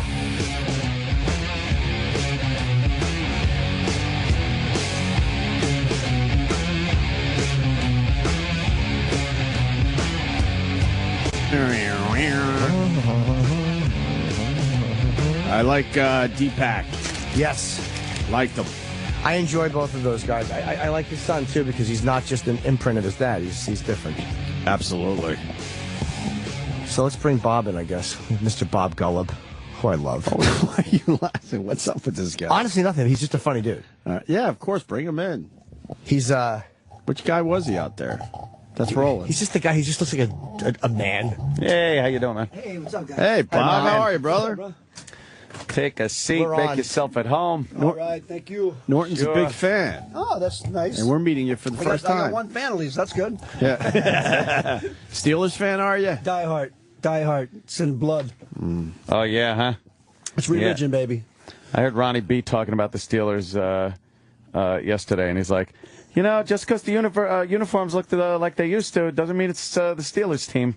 Like, not like the Steelers team of old. Ron Bennington. He does the show after us. I know who he is. Yeah, He's, yeah. Have him talk to me about that shit. Oh, yeah, huh? Yeah. Because they're still the Steelers. It's still the Steelers. Yeah, the Stillers, as they would say where I grew up. The Stillers? Yeah. The Stillers? Swear to God. Really? Yeah, Steelers, red up the room, downtown. That's how they talk in Western Pennsylvania. Oh, yeah? Is that where you're from? Yeah, I'm from actually Sharon, Pennsylvania, right on the border of Pennsylvania, Ohio, by Youngstown. Wow, what's there to do out there, huh? Nothing. not shit, man. But Youngstown, you know about Youngstown at all or no? Not really. I like the song by Springsteen. That's my favorite Springsteen song, is Youngstown. Yeah, I love it. And I'm not a fan of Springsteen. Well, what's up with Youngstown? Youngstown is like, let me explain something to you seriously, okay? I like the name of it, though. Youngstown is the toughest town in the fucking country, straight out. I mean, they think like Brooklyn, fuck you. Youngstown, straight out, is the toughest town. How about the Bronx? How about you could Compton? bring the Bronx, you could bring them all. Really? Youngstown, first of all the world champions that come out of there, like I fought out of there, Boom Boom Mancini, I mean, I could go down a list of all the fighters that come out of there that were world champions. It's just blue collar. You fight, you fuck, and you drink. That's what you do. At the same time. At the same time. But you kind of you multitask. But you kind of. I'm not going to let you off the hook because you just described a lot of towns. So, but what makes Youngstown even more special than that? Because I mean, it's like okay. There's this, how people grew up. Like I'm Polish, okay. So a lot of people grew up where where you couldn't show love. If you told your father you love you, it's a sign of weakness. You didn't do that. Oh, yeah. So, it was a sign, now... You faggot. Yeah, right. You got a rap to the head. Right. So, Youngstown is, it just well, first of all, mob. Yeah, the mob, you got more mob than anywhere in the country per capita. I mean, there's more car bombings in the 60s than anywhere. They run the town. So not now, it's mostly black now, but, because... So it's gotten better? It's gotten better.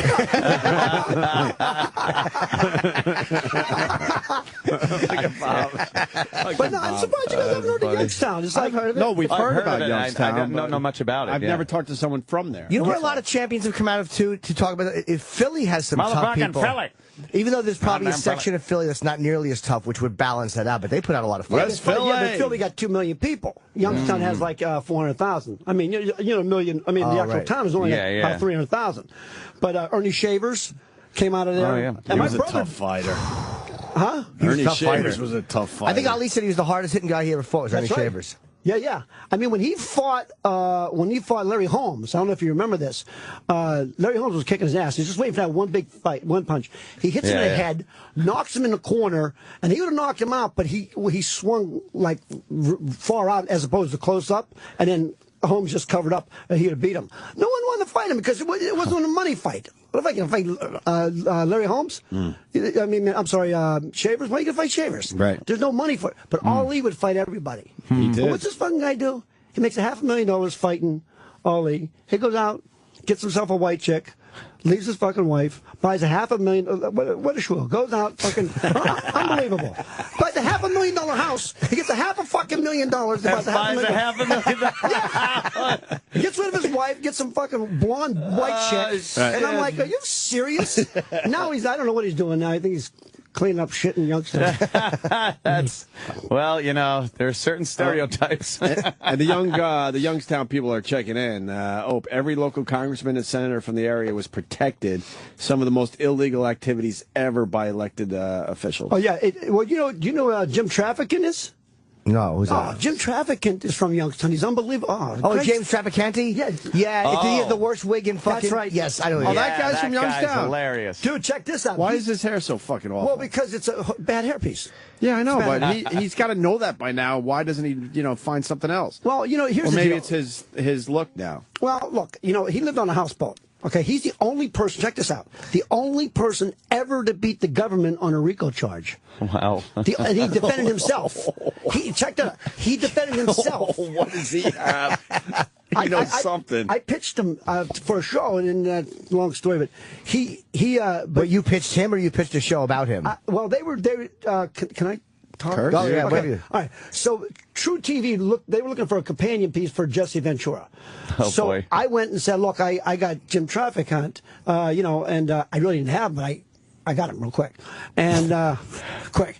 But then I guess the Jews didn't like him or something. He said something about Israel, so they said, we're not going to take him.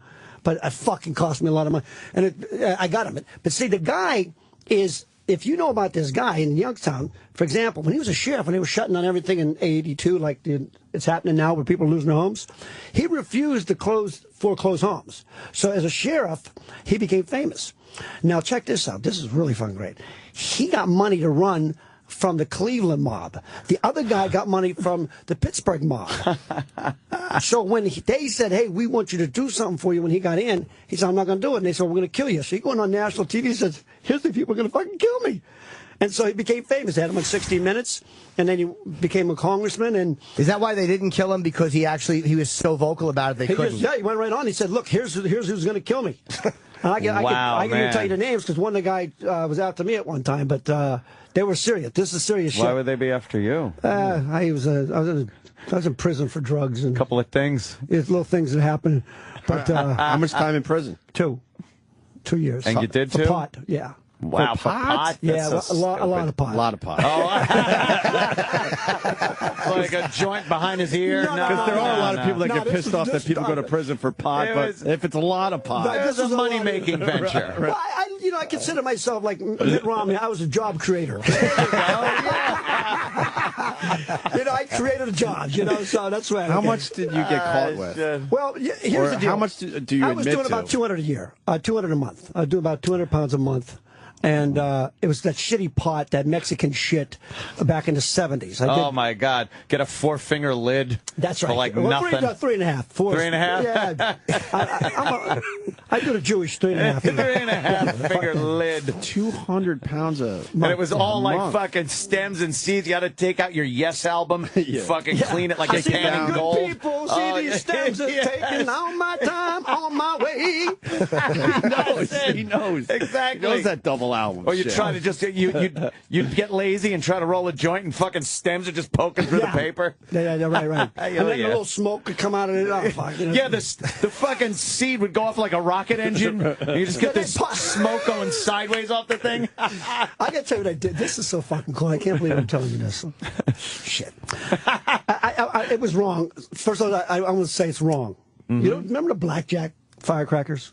Oh, I do not know. Well, I rolled a joint and stuck one in. Oh, shit. And this guy lights it. He was on fucking mushrooms, right? And the thing blows up. It's like, pow! And he goes, ha. And he thought his lip blew up, and it was all the paper, because, and he's like pulling his lip off. He thought his lip blew up, and it was the paper. I was fucking an idiot. I don't know why I did it. I don't know why I even brought that up. But, that could blow his lip off. Because when you said the seeds pop. Yeah. So you didn't sell high grade marijuana? No, there was fucking Mexican back then. If you got, what was weird? You would get good pot from say Jamaica, or like something that came in from Colombia, and then if it had multicolors, I would call it, say, rainbow pot. Fucking just fucking bullshit pot, right? And so I had the blacks, and I had my black guy in a ghetto selling it. Then I had the colleges, so I had it all going, and it was going great. I mean, I made a lot of money. All right, where'd you fuck up? Greed? You got a little greedy? Yeah, I got a little greedy. I drove a $150 car with a $1,000 stereo. Yeah. Long hair, carried a 9mm, and I looked like a fucking bum. What happened was I go buy a 240Z because I said I want to get some pussy. Fuck this, man. Because I'm buying I'm trying to find out like fourth down people would buy it from me. So I find out where they're getting the pot. So I fucked up. I said, fuck this, man. I want to, let people know, fuck this. I grew up poor, 8 kids. I had nothing. So I buy me a 240Z. All right. And that brought a little attention. So, and then I had some guys from Youngstown I used some money to, because everyone's like, the black dudes, my apartment burned up and your 10 grand burned up. Really? Oh, great. Then my hippie guy says, hey, they're not paying me. Next thing I know, everyone owes me fucking money, and I owe the other guy money. And I said, I don't have it for you, so you got to come up with me. You got a fucking 240Z. And I'm like, thing I know that they fucking come at me and shot fucking right through my windshield. I mean, through my, not windshield, but the side window. Holy shit. Yeah. I hit a pole. And there was a big party, or I'd have been dead. You know what I did? They call my mother up, said they're going to throw acid in my eyes. I said, you tell them motherfuckers, I'll come over, I'll kill them. Just like, I was crazy. I was 19, I was fucking a nut. I said, I'll kill them, I'll kill the whole fucking family. I come to find out later on, just honest to God's truth, later on, years later, that the guy, and they'll know from Youngstown, Joey Naples, he's whacked now, so fuck it, it was 93. He says, who's this guy? He owes you money, you threaten him, you go to shoot at him, he calls you up and threatens you. When ain't he working for us? Oh, wow. I swear to God, it's a true story. Yeah. Wow. So, yeah, crazy area. Crazy area. How'd you get busted finally? This friend wanted some coke, and I got out of the business. I said, fuck this, I'm getting out of the business. Crazy, right? And he come out of service. He said, hey, can you get me some coke? So I sold him a gram. And I knew it was shit. I stepped on him with a herd of elephants. You know? It's fucking shit coke, you know. And he wanted another gram. I said, all right, fuck, I'll get you another gram. And then when he won a quarter, I go, something's not right. Oh, man. So I go to meet him, and I take my dad's truck. My dad was a roofer, his fucking tar buckets and shit. I park it there. And I'm looking at him, and I see him light a cigarette. Next thing you know, there's fucking... Oh, man, the signal. Dogs with the fucking guns on my head. Like, I'm not going anywhere, you know. And he's a friend of yours? Well, I thought he was. What the fuck? Okay. No, I thought you got set up by actually someone that was a friend of yours. Yeah. Well, you didn't really know I went the to guy. high school with him. Can I say his name? I don't give a shit. No, don't say his last name. I won't say his name. All right.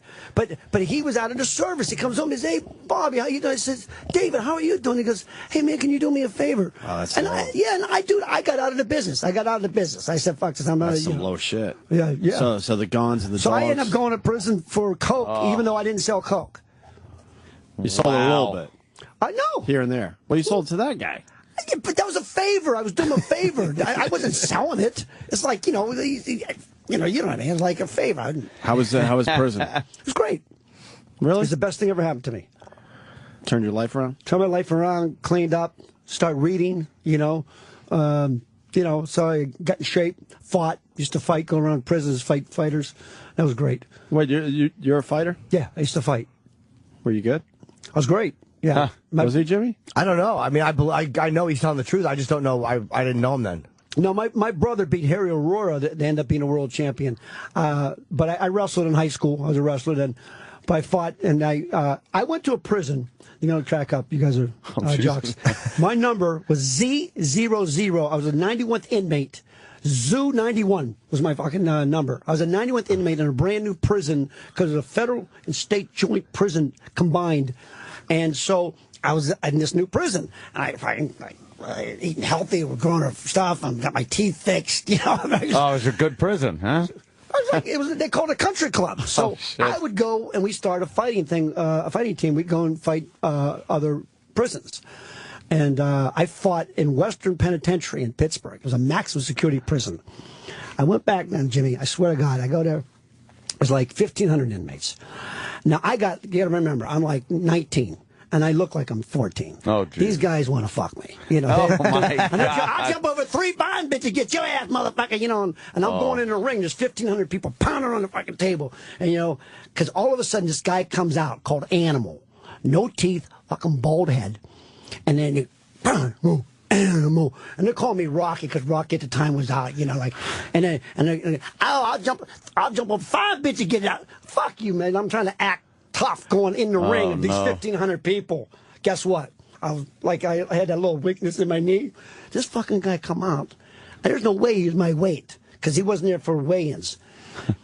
I hit this guy about 10 times in his face. I swear to God, hard. And I hit hard. He looked at me and goes, I'm going to fucking kill you. And I said, he beat the shit out of me, man. He didn't knock me out, but he fucking beat the shit out of me. I found out years later, I went back and do a show there, 7 years later, that he was in for killing 3 people with his hands. Never lost a fight, ever, in prison. Wow. I fought this guy. He fucked me up, man. Oh, yeah, so, yeah. Was he there when you went back into the comedy show? I was trying to, that's where I wanted to meet him. No, he was in what they call lockup. They had 23, they gave him 23-1, meaning 23 hours he was locked up. He was only allowed out an hour. And I wanted to meet him. That's when I found out when I went back that he was in for killing people with his hands, physically, and then they told me, he's never lost a fight. They leave him out of the fucking cage to go and fight. And there's, yeah, you're locked up 23 hours, and your 1 hour is you get to go in the ring. And fucking, dude, you're not going to lose. this guy's doing push-ups all fucking day. Who am I going to fight next? And it was me. You know, like... Holy shit, Bob. But you never got to see him again. No, I never got to see him again, but they told me the story about him when I went down back to the prison. I went to go do stand-up there 7 years later, and it was crazy. But is it Golub or Galub? You know, the Jews say Golub. Because someone's getting pissed at us, because it says on my sheet Golub. No, it's Golub. It is. Right, so that's Golub. Well, in Pennsylvania they say Golub, and in New York they say Golub. All right, because the Polish Jews are Russian Jews. Right. I'm Polish, but I we're can be meeting you for the first time. Jimmy knows you as a funny stand-up. Oh, yeah. Bob Golub. Yeah, you see, Golub. Jimmy... his friends, I had left here. I was here doing my shit, and I went to L.A., and I got 3 kids, but so, you know, I'm back out here getting my chops back again. But, like, so we've known each other. I know of him, you know, but we never really hung that much. Yeah. And he hung with a friend of mine, so, you know. Voss. We all Vosses are. Oh, you know Voss? Yeah. I made his fucking career. Fucking you're to blame for that. I know. Yeah, him and Screech. People fucking hate me. What did you encourage Screech to do stand-up? I'm the one that got him in it. Oh shit! He's not good at it. He's horrible. Okay, good. All right. No. I get a practical joke you've perpetrated on the public. Maybe he's gotten better. I don't know. Here's what happened. I should have said it because I haven't seen it for a while. I did Saved by the Bell, the movie of the week. The last one they did, the big one in Vegas. I don't know if you remember that. It was the last show that they did, and I was the wise guy chasing him around. I always get these wise guys parts, you know. So he saw me working at a comedy club, and he come and I said, "Hey, you want to stand up? You MC? I'll get a middle. I'll close, and I'll bring you up, and you do you do your shit." And then we sold a lot of tickets. Yeah, sure. Yeah, so I don't know if we'd call it exploit. Now you get out of prison after 2 years. Yeah. What's up with the sex in prison? Does it go down? Very good. But does it go down? Because a lot of guys say it doesn't go down. As much as people think. Well, the fact of the matter is there was I don't know how much time we got. I mean, I could just tell you. Dude, we're riding it to 10, so keep talking. Fine. Yeah, you're good, man.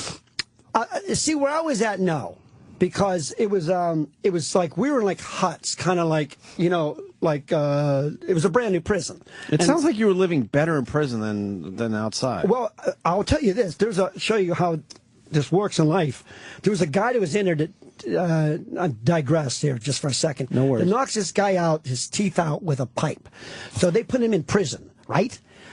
This guy they put in prison gets his teeth fixed. The guy he knocks his teeth out couldn't get his teeth fixed. That's how it works. You figure this shit out. Right. So the sex, yeah. Think about that. Yeah, think about that. So there you go, the liberal bullshit. So yes, it does happen, but not to me. But there was a guy that fucked with me, and I bit a piece of face off and spit it out because he wasn't trying to fuck with me, but he reached underneath my ass and grabbed my balls. Holy shit! Yeah, and but I got even with him. But they sent him back down to Western, and I was getting out. I just wanted to get the fuck out. See, when you got a little less time, they try to fuck with you to keep you in. You know what I mean? But I knew what I wanted. I just wanted to get out, get my head clean, and just, to change my life. But, yeah, there are people get fucked. There's no doubt. Did you ever want to go back to the drug thing? Go back to what? Like dealing and all that. No, well, yeah, things aren't going that good now. Yeah, I wouldn't mind. Maybe some little bit of pot, God, I interrupted you, but you were going somewhere. I'm sorry. No, just that this guy, what happened was I was a good wrestler, so I would take people down. I was snatching legs. And I embarrassed him. He was like coming down from Western, and so they would put people that was hard criminals into my place before they put them on the street. You understand what I'm saying? So just kind of mellow them out before they go down. And I embarrassed him, and he would always want to show me how to box. And I'm good. So when I embarrassed him, taking him down there, he said, well, let's put on the fucking gloves. And my trainer, Manny, goes, all right, he puts bag gloves on me, which is like 3 ounces. You put 16 ounces. I said, whoa, Manny, he's still 240. I'm 135. He said, fuck him, I said, man, I got to fight him. What the fuck him? I got to fucking fight this animal. So he came out, man, and we were just doing a 3-rounder. I hit him in the stomach, and he went down. He said I hit him low. So I embarrassed the shit out of him. Everyone's going, hey, you let this little guy fuck this. He says, kept cute. Hey, cutie. Oh, he pinched my ass. Fuck. So I go to the warden and I said, dude, listen, they like me because I was funny. I was the first fighter they had. I won trophies. I got pictures of the trophies. So right before, about 3 weeks, I'm ready to get out. I'm in the shower, and I see him, and I say, oh, fuck. And he reaches under and grabs my balls, and I grabbed him around his neck and bit him in his face and took him. I rode him all the way down while my mom had him bit in his skin and bit out and spit it out. He's screaming and every shit. And then the cards came in and took him away. He wasn't trying to fuck me. He was trying to fuck with me. Right. You don't reach around someone's ass and grab your balls. I mean, yeah. I jerked off that night. I got a little horny. It felt kind of good. It wasn't my hand. It was just a new hand. It's like Dave. It's just a hand, right, Bob? Yeah. It was a different hand, you know. Yeah, right. It's a long time to have no one's. That's right. Just your own hand on there. Fuck, you got stories. And you did 2 years. Not straight, but you know, like I was out and they brought me right back in. But yeah. Oh, jeez. Now why did they bring you back in? Well, you weren't ready to. No, what happened was I mean, honest to God, it's such a long thing. It's just I didn't do anything wrong. Honest to God, I was. It's called perjury at a parole hearing. I was actually on work release when I was there, and like an idiot, I was making more money than the guards, and. I snorted some shit when I was on a construction site, and they had me take a pee test. Dude, I'm like fucking drinking like this instant Maxwell House, you know, like 20 of them, drinking them down, trying to get out of my system because they said I got to pee, because they could check you. They could check you. Oh, man. And so, like an idiot, it turned out to be PCP. Well, I thought it was coke. So when they asked me, I said, no, I didn't do no drugs. I said no. They said, well, we found PCP. I said, wow, I didn't do PCP. So when I got out, they brought me back in for perjury. They wanted to get me because they wanted me to snitch on everyone. That's what they wanted to do. There was a big sting going on, and they wanted to get me to do it. And I said, fuck you guys, I'm not going to do it. That's what they were trying to do. I beat them in court one time for guns prior to that. Yeah, I had a crazy fucking life for a few years. It was like, I'm lucky to be alive. I mean, I'm very blessed to be alive. You know, see, that's why prison, you said, was it a blessing? I got off the drugs, and I got rid of, you know, I'd either been dead from the drugs or from the guys. Around some crazy characters. Yeah. So when did you start stand-up? I got out of prison. Then... what year about? 79. 79. I went down to Fort Lauderdale. And, you know, that's when they just opened a comic strip, you know. Can I plug where I'm working here? Yeah, of course. I'm working at Broadway Comedy Club. We're not going to say no. Are you kidding me? and a new club called the Village Comedy Club. It's a new club in the Village. Where is it? It's right on McDougal, right? McDougal. Yeah, Village Comedy Club and Broadway Comedy Club. Broadway's on 51st? No, 53rd, between 8th and 9th. Yeah. And I did 2 shows last night. I had 3 hours sleep. I'm so excited to do this show. Well, I wanted to do this, man. I wanted to, you know, love you guys. So Bob is a very, very entertaining comic, too. Just so people know, too, he's not just the guy who did... He's a very funny comic to see live, so just people know that. Yeah, I was thinking about this show. I'm listening to Tupac here, right, before me. Tupac, how do you say his name? Oh, Deepak. Deepak. I kept thinking that, too. It's like, Tupac. Yeah, I think I was saying Deepak. Tupac and me. Deepak, right? Deepak, yeah. Yeah, whatever. It was it's him and me. You couldn't get... I know, that's the beauty. Yeah, that's but Bob, the where we opposite end sit, of the this is the beauty of the show. It's unbelievable, yeah. We can change directions like that. I imagine the listeners are enjoying this segment a lot more. Oh, I would say so. I liked Deepak. Yeah, he was good. Absolutely, they're enjoying. No, but I'm just saying, you know, like I was listening. I'm going, you know, because I can't pronounce the guy's name. I'm not, you know, that smart, but but I know I'm not being it to be funny either. I can't. I thought it was Deepak or whatever. And I found. Then your guy told me, no, that guy's dead. That was a rapper. I can just figure it out. So you went down to Fort Lauderdale, and I went down to Fort Lauderdale in '79, and the comic strip had just opened up down there. And the first week they had Seinfeld, Dennis Wolfberg, Carol Leifer, just an unbelievable lineup, you know, and I wanted to do stand-up. I still had my first show on audio. Wow. And what I did was... man. I was so bad. I mean, it took me years to get good. I mean, and what happened was, I'll never forget it. I was a roofer. I was doing it with my father was a roofer. And so I remember live on Memorex, right? I go on stage. So I had the glasses, and I take a hammer, and there's a live Memorex. And the owner said, listen, hey, you know, I know this is your first time, but that glass thing, don't do that next time because it's cutting the customers. So I had the tape sitting there, and this guy goes, this guy fucking stinks. Is he fucking horrible? Oh, shit. Yeah, You hear him? Yeah, I can hear it. It's like my first show. Because he fucking stinks. He goes, the worst fucking... He goes, I waste... What the fuck? When are they bringing the next... And you can hear the guy going, when the fuck they get... In New York, it was on Oakland Park Boulevard, a place called... they're probably fucking closed now. Yeah, probably. Friendlies. And the guy goes, this guy fucking stinks, fucking horrible fucking piece of shit. Stick to roofing. And if he cuts me with that glass, I'll fucking kill him. And I got it on tape still. That's nice to have. It's nice to have. Nice to have. It is. It is in a weird way. Yeah. Yeah, so I started down there, and I thought that you'd get as good as your competition. I was, a wrestler and a fighter, so I went to L.A. And that's when Kenneth and all those guys were there, and I got to be friends with them. You're not. You know, only when I came to New York in '94, where you could work and cut your teeth, did I get good. And I started getting where you could work every night. Fuck, I've been here a month and a half, and I've done 45 shows or something, you know. So, so that's what New York does to you. So when I came in, so I started there, I went to L.A. from 80 to 84, and then I couldn't get on stage. And that was horrible, like, I'm not educated, but I can write. I can write a script. I can write a book, but I'm just not educated. So when I listen to these comments, I'm like, what the fuck are they talking about? Like, I don't find the humor. I don't find the funny. I'm not talking about cock or fucking or anything. I didn't get it. I like Tennyson. Oh, by the way, check this out. I saw Pryor after he got burnt. The first day after he got burnt, I watched for 4 months every day. We're at the store, right? At the Comedy Store, and you would see a piece that was like not that good, and then you would see it come together, and that's when you see the brilliance of this guy. You know what I mean? I think he's one of the greatest fighters of all. I mean, greatest comics of all time. I think Muhammad Ali was the greatest fighter of all time. That's what I meant too. But I got heckled by Muhammad Ali when I was out there. So I was there from 80 to 84, and then I came to New York, and that's when I met.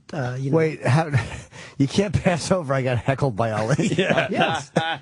Yeah. That was there was a Playboy Club in Century City, and Ali used to come there.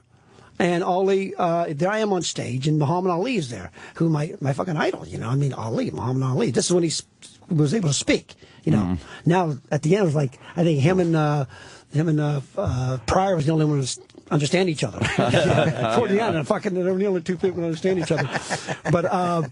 But no, he heckled me, and I got heckled by him, and that was horrible. I couldn't get on stage, and I came to New York and moved to Staten Island, and then I just, started selling cars like I did out there. I had a fucking demo. I'd pick up the comics, and you did back then in the '80s, you pick them up and drive them, and I worked my way up from MC to middle and closing. That's how I got a lot of work too, driving guys. If you had a car, like I used to pick Otto up. I used to live in Central Jersey. I'd go to Queens, get Otto, and then drive back down past Jersey into Pennsylvania or into Delaware. Yeah. But you would go two and a half hours total out of your way just to get some time on stage, just to get MC work. Right. Wow. And Levy, because he's such a drunkard, or he was, that Bobby would let me pick him up and go fucking, because he couldn't drink and drive. So it's amazing if you have a car, how much work you can get. And people just think I had money because I sold cars. So, I'd have a different demo. They go, where's this guy got money? I said, let them think whatever they want. Otto, I got to tell you, when I left to go to L.A., when I go to 93, I go to L.A. 93 or 83? Oh, 93. 93, when I'm here in New York, I go to L.A., right? So I let Otto stay at my place to take over my rent. And this guy I met, and he calls me up 3 months later, he goes, what the fuck is with this guy? He hasn't paid rent. The fucking toilets are fucking everything. There's shit everywhere. I go, I don't know what to tell you. He's a friend of mine. He goes, I got to throw him out of my fucking place. He hasn't paid me any money. And the fucking place is a wreck. I said, oh, fuck, I don't.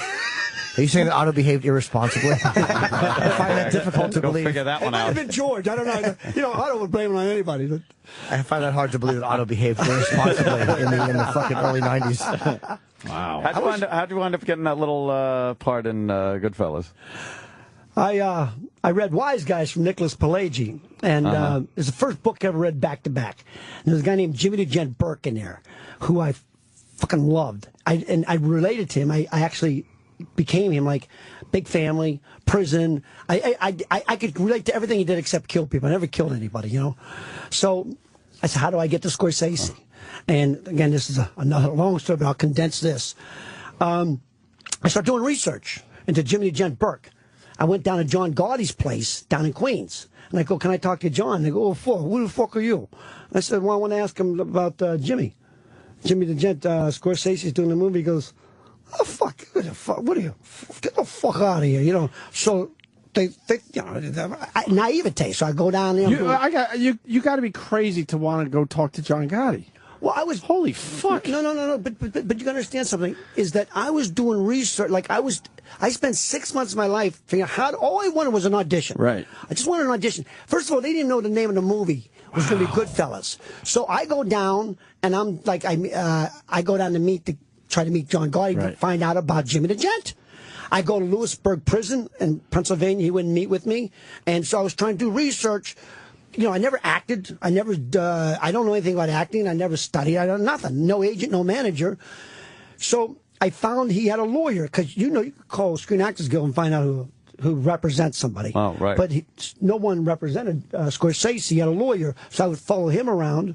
I'm jumping around just so to let you know because it's long. We're good. Keep going. So I would follow his lawyer around, and this fucker was eating expensive places. But I want to make fuck, man. You know, but I want to wait the right time to get him. So I get him out of his bathroom going into his office. And I say, hey, I just drove in from Youngstown, Ohio. Which was bullshit. I said, you know, Martin's doing this story, but, yeah, well, come on in. Geez, I'll give you a sec. So he gives me a couple minutes. He goes, well, it's about 6 months away. So I find out that Earl Winkler, who did all the Rockies, was producing it. And Barbara DeFina was Scorsese's wife. So I kept staying in contact while I was doing research. So I found the daughter of Jimmy the Gent. Okay? This is when they had that club up in Yonkers. Shooting Stars, I think. I remember that. I go there, and these guys say, we thought the other day, they said, listen, we got to talk to you. So they pick me in a car. One's in the front, one's in the back. I'm in the front. I think I'm going to get fucking, I'm thinking I'm going to get this. Says, hey, what are you doing? What do you mean, what am I doing? We know what you're doing. You're going, you can't talk to the daughter. I said, well, she's got a place down there. What's your Italian section here in New York? Little Italy. Little Italy. Yeah. I said, I don't know. He goes, you can't do that. You can't do that. And I think, I said, I'm just trying to find out about the guy. Well, I think they're going to fucking kill me, right? But then they own the club and I'm closing. So I figure they can't kill me. Who's going to close the show? I'm like, this is like in the back of my head, you know. So I said, look, I'll leave her go. Just doing research. So they end up taking me and telling me a little bit about him, about how he smoked and all that. So I finally get called in for a general meeting, which I didn't know what a fucking general meeting was. And Barbara DeFina, who was Scorsese's wife, said, "Yeah, let's meet the kid. You know, he's crazy with the Scorsese. I mean, the Gotti thing." So I go in. I dressed, hair slicked back, 3,000 pinky ring, fucking 9mm, the whole thing, the chains, and 2,000 cash. I think I got one shot to meet Scorsese. I don't fucking know. The lady says to me, I said, hey, she goes, well, we just have a general meeting, and I have handcuffs. So I said, you could take this, you get $2,000, you could take this here. And she goes, you know, I think you got to leave. I don't know, it's a general fucking meeting. I have no idea. Now, I'm thinking maybe I should handcuff her, because if I handcuff her, I'll get to meet Scorsese, you know, and then, you know. You sure have poor judgment. Yeah.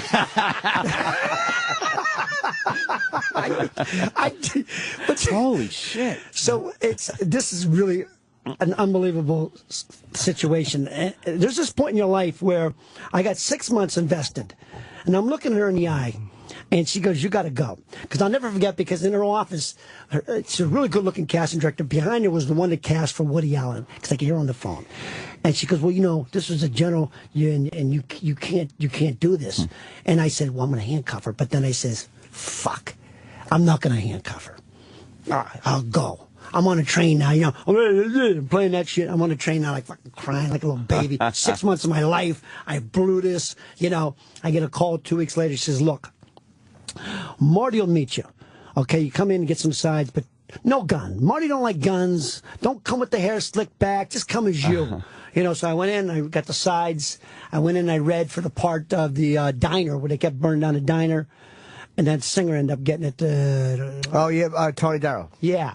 So, the part of I have a fag. Well, I'm in there, and I go in, and there's Martin Scorsese, and he goes, oh, I thank you for bringing me in. He goes, yeah, I heard about the thing with Gotti. You're fucking crazy, yeah, right? You're right. I snatched the fucking guy, pull him over, he goes over the table, goes, no, you wouldn't do that. He's the Godfather. Right? You wouldn't do that, okay? Just so he's listening to it, and I get there. He goes, thanks for coming in, and now I achieved what I wanted to achieve. I leave Time Warner building. I'm about 6 months. First guy said, my God, I just met Martin Scorsese. He goes, fuck, I give a fuck about it. The guy just kept walking by, some guy, random guy, you know. And they called me 2 weeks later. They said, Marty loved you. He's going to find something for you in a movie. So they did. And one of the most memorable lines. Yeah, it's a good one. Boy, you sure delivered it authentic. Yeah, well, it felt real. You know the thing about it was there's a guy, there's this comic that told all these black comics that I improvised the lines. And I said, wait, it was in the script. So after a while, I kept saying, you know what, all right, it was one nigga, I added two. Forget it, all right? If that's what you want to hear, fuck it, you know? But it was in the script. What do you want from me? Did you meet John Gotti? How angry you are. No.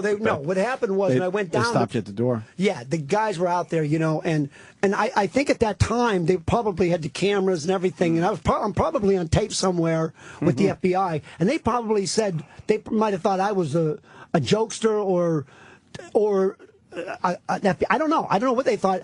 I didn't have no concept of that because of naivete. I just figured, hey, you know, it's Scorsese, he's doing this film, you know, and I said I want to talk, and they thought I was like kind of nuts, and they actually said something like, you know, what? I said I'm an actor. It was like, act like a fucking runner. Get the fuck out of it. What are you fucking... And I remember the big necks, the typical stuff you would see in film. And it was like, you know, big fucking necks and stuff. But, you know, I mean, I didn't give a fuck because I just, all I wanted was an audition. Wow. Yeah. Well, most people wouldn't walk up and just request to speak to Gotti, so that's probably something that people at the door aren't used to hearing. Sure. We got Otto. He wants in on this. Otto! Hello. Hi, Otto. How you doing, Bob? Hey, what's up, buddy? How you doing? Love you, man. I trashed your apartment. No, yeah, that guy in Staten Island or whatever. When I left, remember you stayed there or no? Yeah, it's St. George. I remember. Yeah. That was when they tried to blow up the towers the first time. I remember watching that from the street down there. 93. Yeah. Yeah. What's going on? Nah, just hanging out. Jimmy was kind enough to bring me in here with these guys. It's great, man. Just having a great time. Tell him about Goodfellas. I just told him about Goodfellas. I was telling him some of the parts about. I can't tell the whole thing because it's a freaking 2-hour thing. Oh, okay. But I told him bits and pieces. I'm working on a one-man show on it. So, but we had some good times, Otto, huh? Absolutely. Where I lived in Brighton Beach. Yeah, oh, Jesus absolutely. Christ! When I get home at 6 o'clock in the morning, and Chips Cooney's still down there figuring out how he could do a line. he's like searching on the floor. What's that, lint, or is that should I snort that? No, I think that's lint. A lot of people have snorted things that had nothing to do with coke. Yeah, it's like, yeah. Yeah, and you're so paranoid. You're peeking out the window and you're on the 80th floor. Like, who's going to come? Fucking Spider-Man? You fucking freak. You're fucking tweaking. Get off. It's a fucking 80th floor. From the first blast of the night, the whole night becomes, I need more coke. Yeah. It doesn't matter. What a fucking horrible. Yeah. But, I mean, you know, we got through it. We're survivors. I mean, I don't know about you. I don't know your guys' background, but... you know, it was the 80s. Might have partaken in a little bit. Yeah. You know? Well, when I was in Florida, Fort Lauderdale, 79, it was falling out of the fucking skies. Oh, man, right? It was literally, I heard this thump, and this guy, I'll never forget, I keep saying Jewish guy, I happen to be a fucking Jew, sorry. 80 pounds fell in his backyard, and he calls the cops, and they came and picked it up because they were falling and they were just dropping off. By the way, when I was down there, $20 a gram, Norton. What's that? $20 a gram, Norton. I didn't hear what he said. $20 a gram, Norton. Well, hey, Otto, I got hold on. I got to tell him this. When I was down in Fort Lauderdale, we went to pick up the Cubans. They had the Mario boat lift, and this guy I knew's father had a boat, and you could go pick up the Cubans for $500 a head. Wow. And, yeah. And so we were going to go over there and get them, and this guy's boat, we'd get like 20 at a time. We could do about 3 runs, make some quick money. Were they nice to you when they get on the boat? Well, here's the deal. They start finding out they were seizing some of the boats. If Castro or one of the guys there liked the boat, they would take the fucking boat.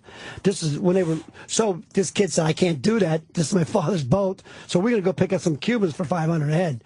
Now I can pick up a whore for I think 50. Where's the money coming to pay you for each of these reject criminals? Who was paying you the $500? Who's fucking interviewing me? You or them? What the fuck is this? No, they would get. I would imagine they didn't have $500. No. Yes, it was $500 a head.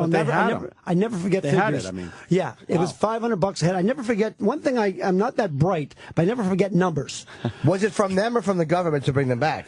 You know, I honest to God don't remember. I really don't remember that. But I never, and I'm not joking here, but my kid's brilliant in math. My wife's a CPA and I used to sell drugs, so you figure he'd be fucking good, right?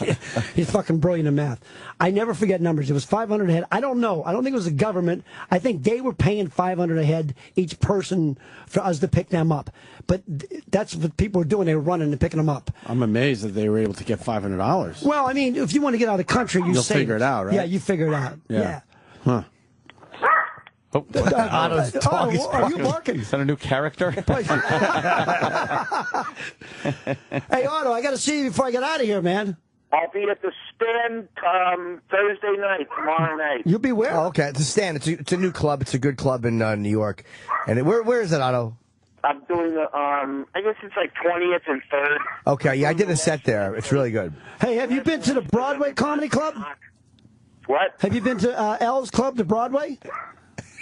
No, Al's got a lot of clubs in the city, but, you know, New York is for people with careers. I don't have a career. I have an act.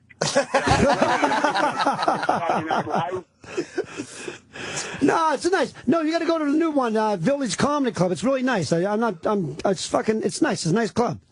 Okay, I'll get over there. I'm doing the Stand Thursday. Why don't you come down, man? Well, I'll come down. I'm leaving Saturday. I haven't seen my kids for fucking almost 2 months. I'm fucking like a little baby here crying. So I got to see my kids. But I'll come down and see you. Come down Thursday. I got nothing to do with Thursday. I'm off. Yeah, that would be awesome. Yeah. I'm glad you got your plug in. You got your fucking plug in, all right? I love Otto. How many times are you going to bring the fuck? Okay, to Stand Thursday. All right, fuck. Fuck Golub. I don't care where he's at. The prison. It was under orders from Trish to call in. Hey, but Otto, tell these people who the toughest comic in the business is.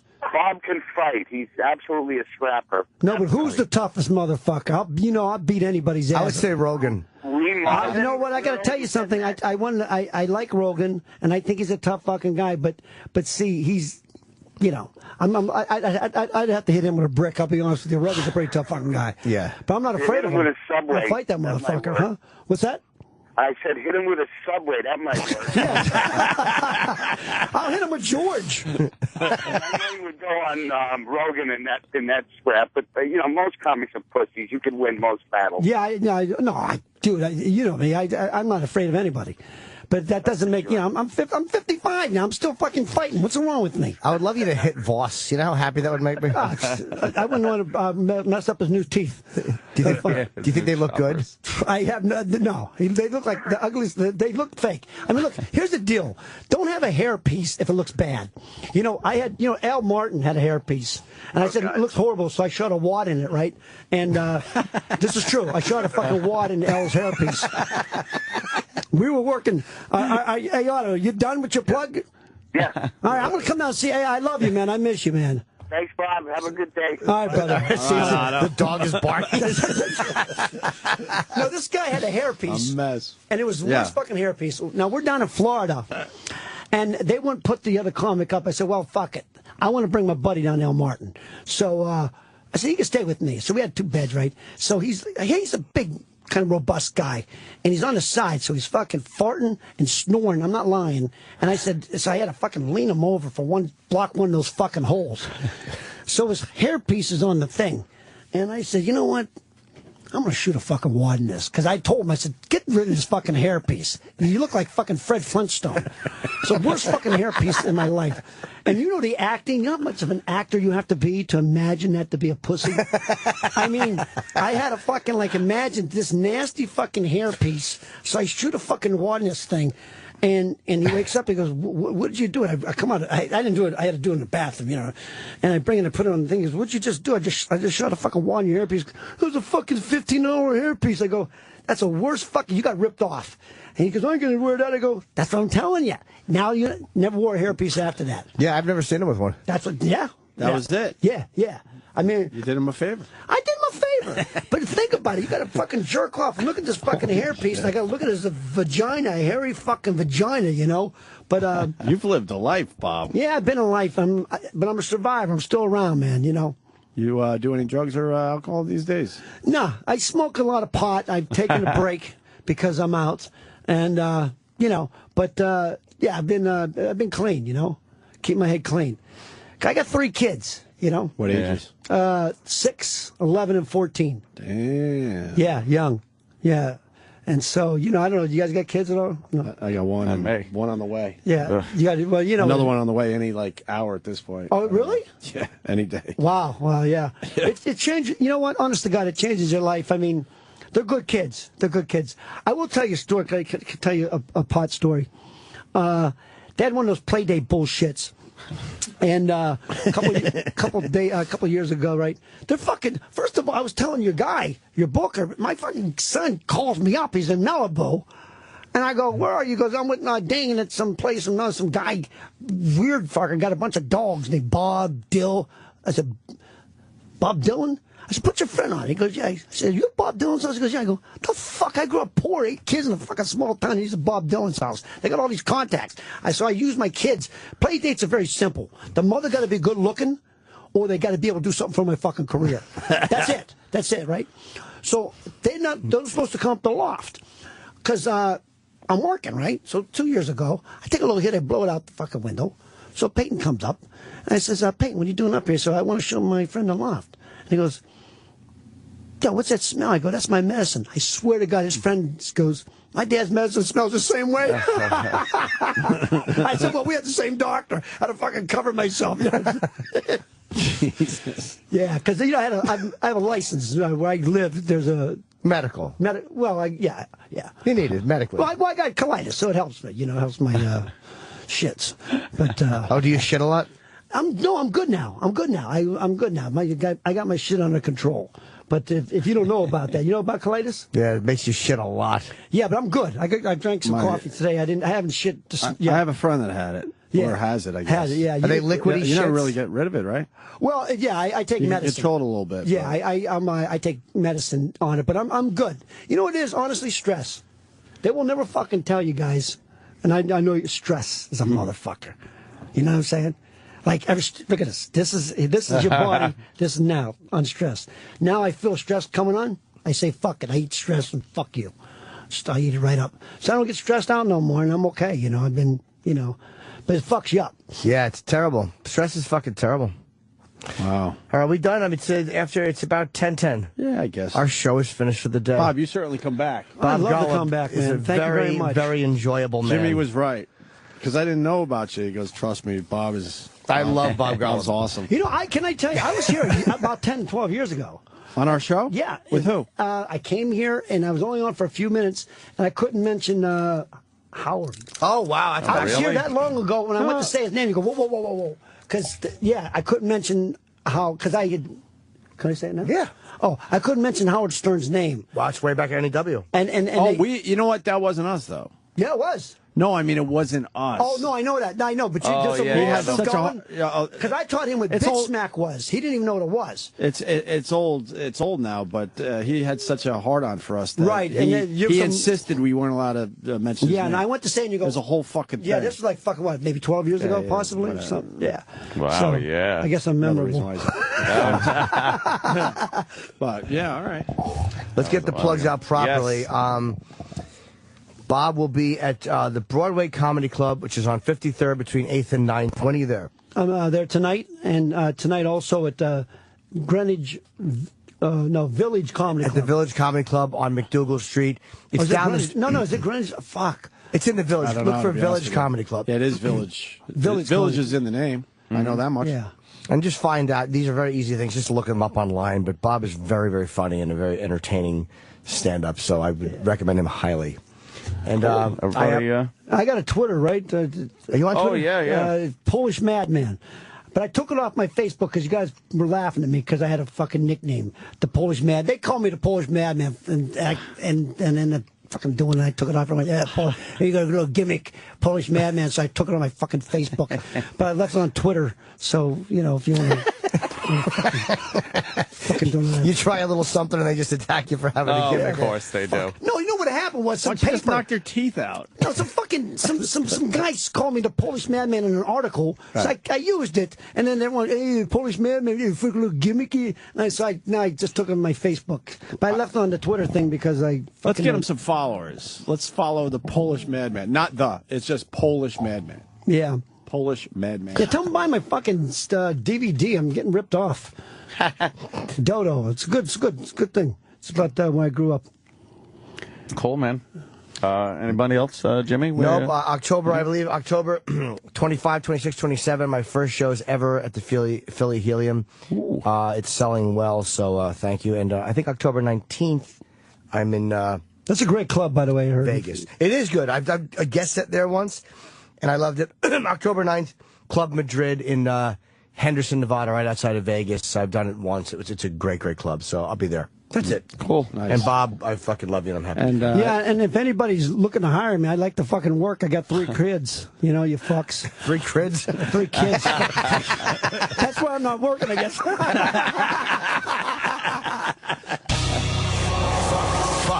The Opie and Anthony show is pretty much over. But if you feel like sticking around after 1A Live is next.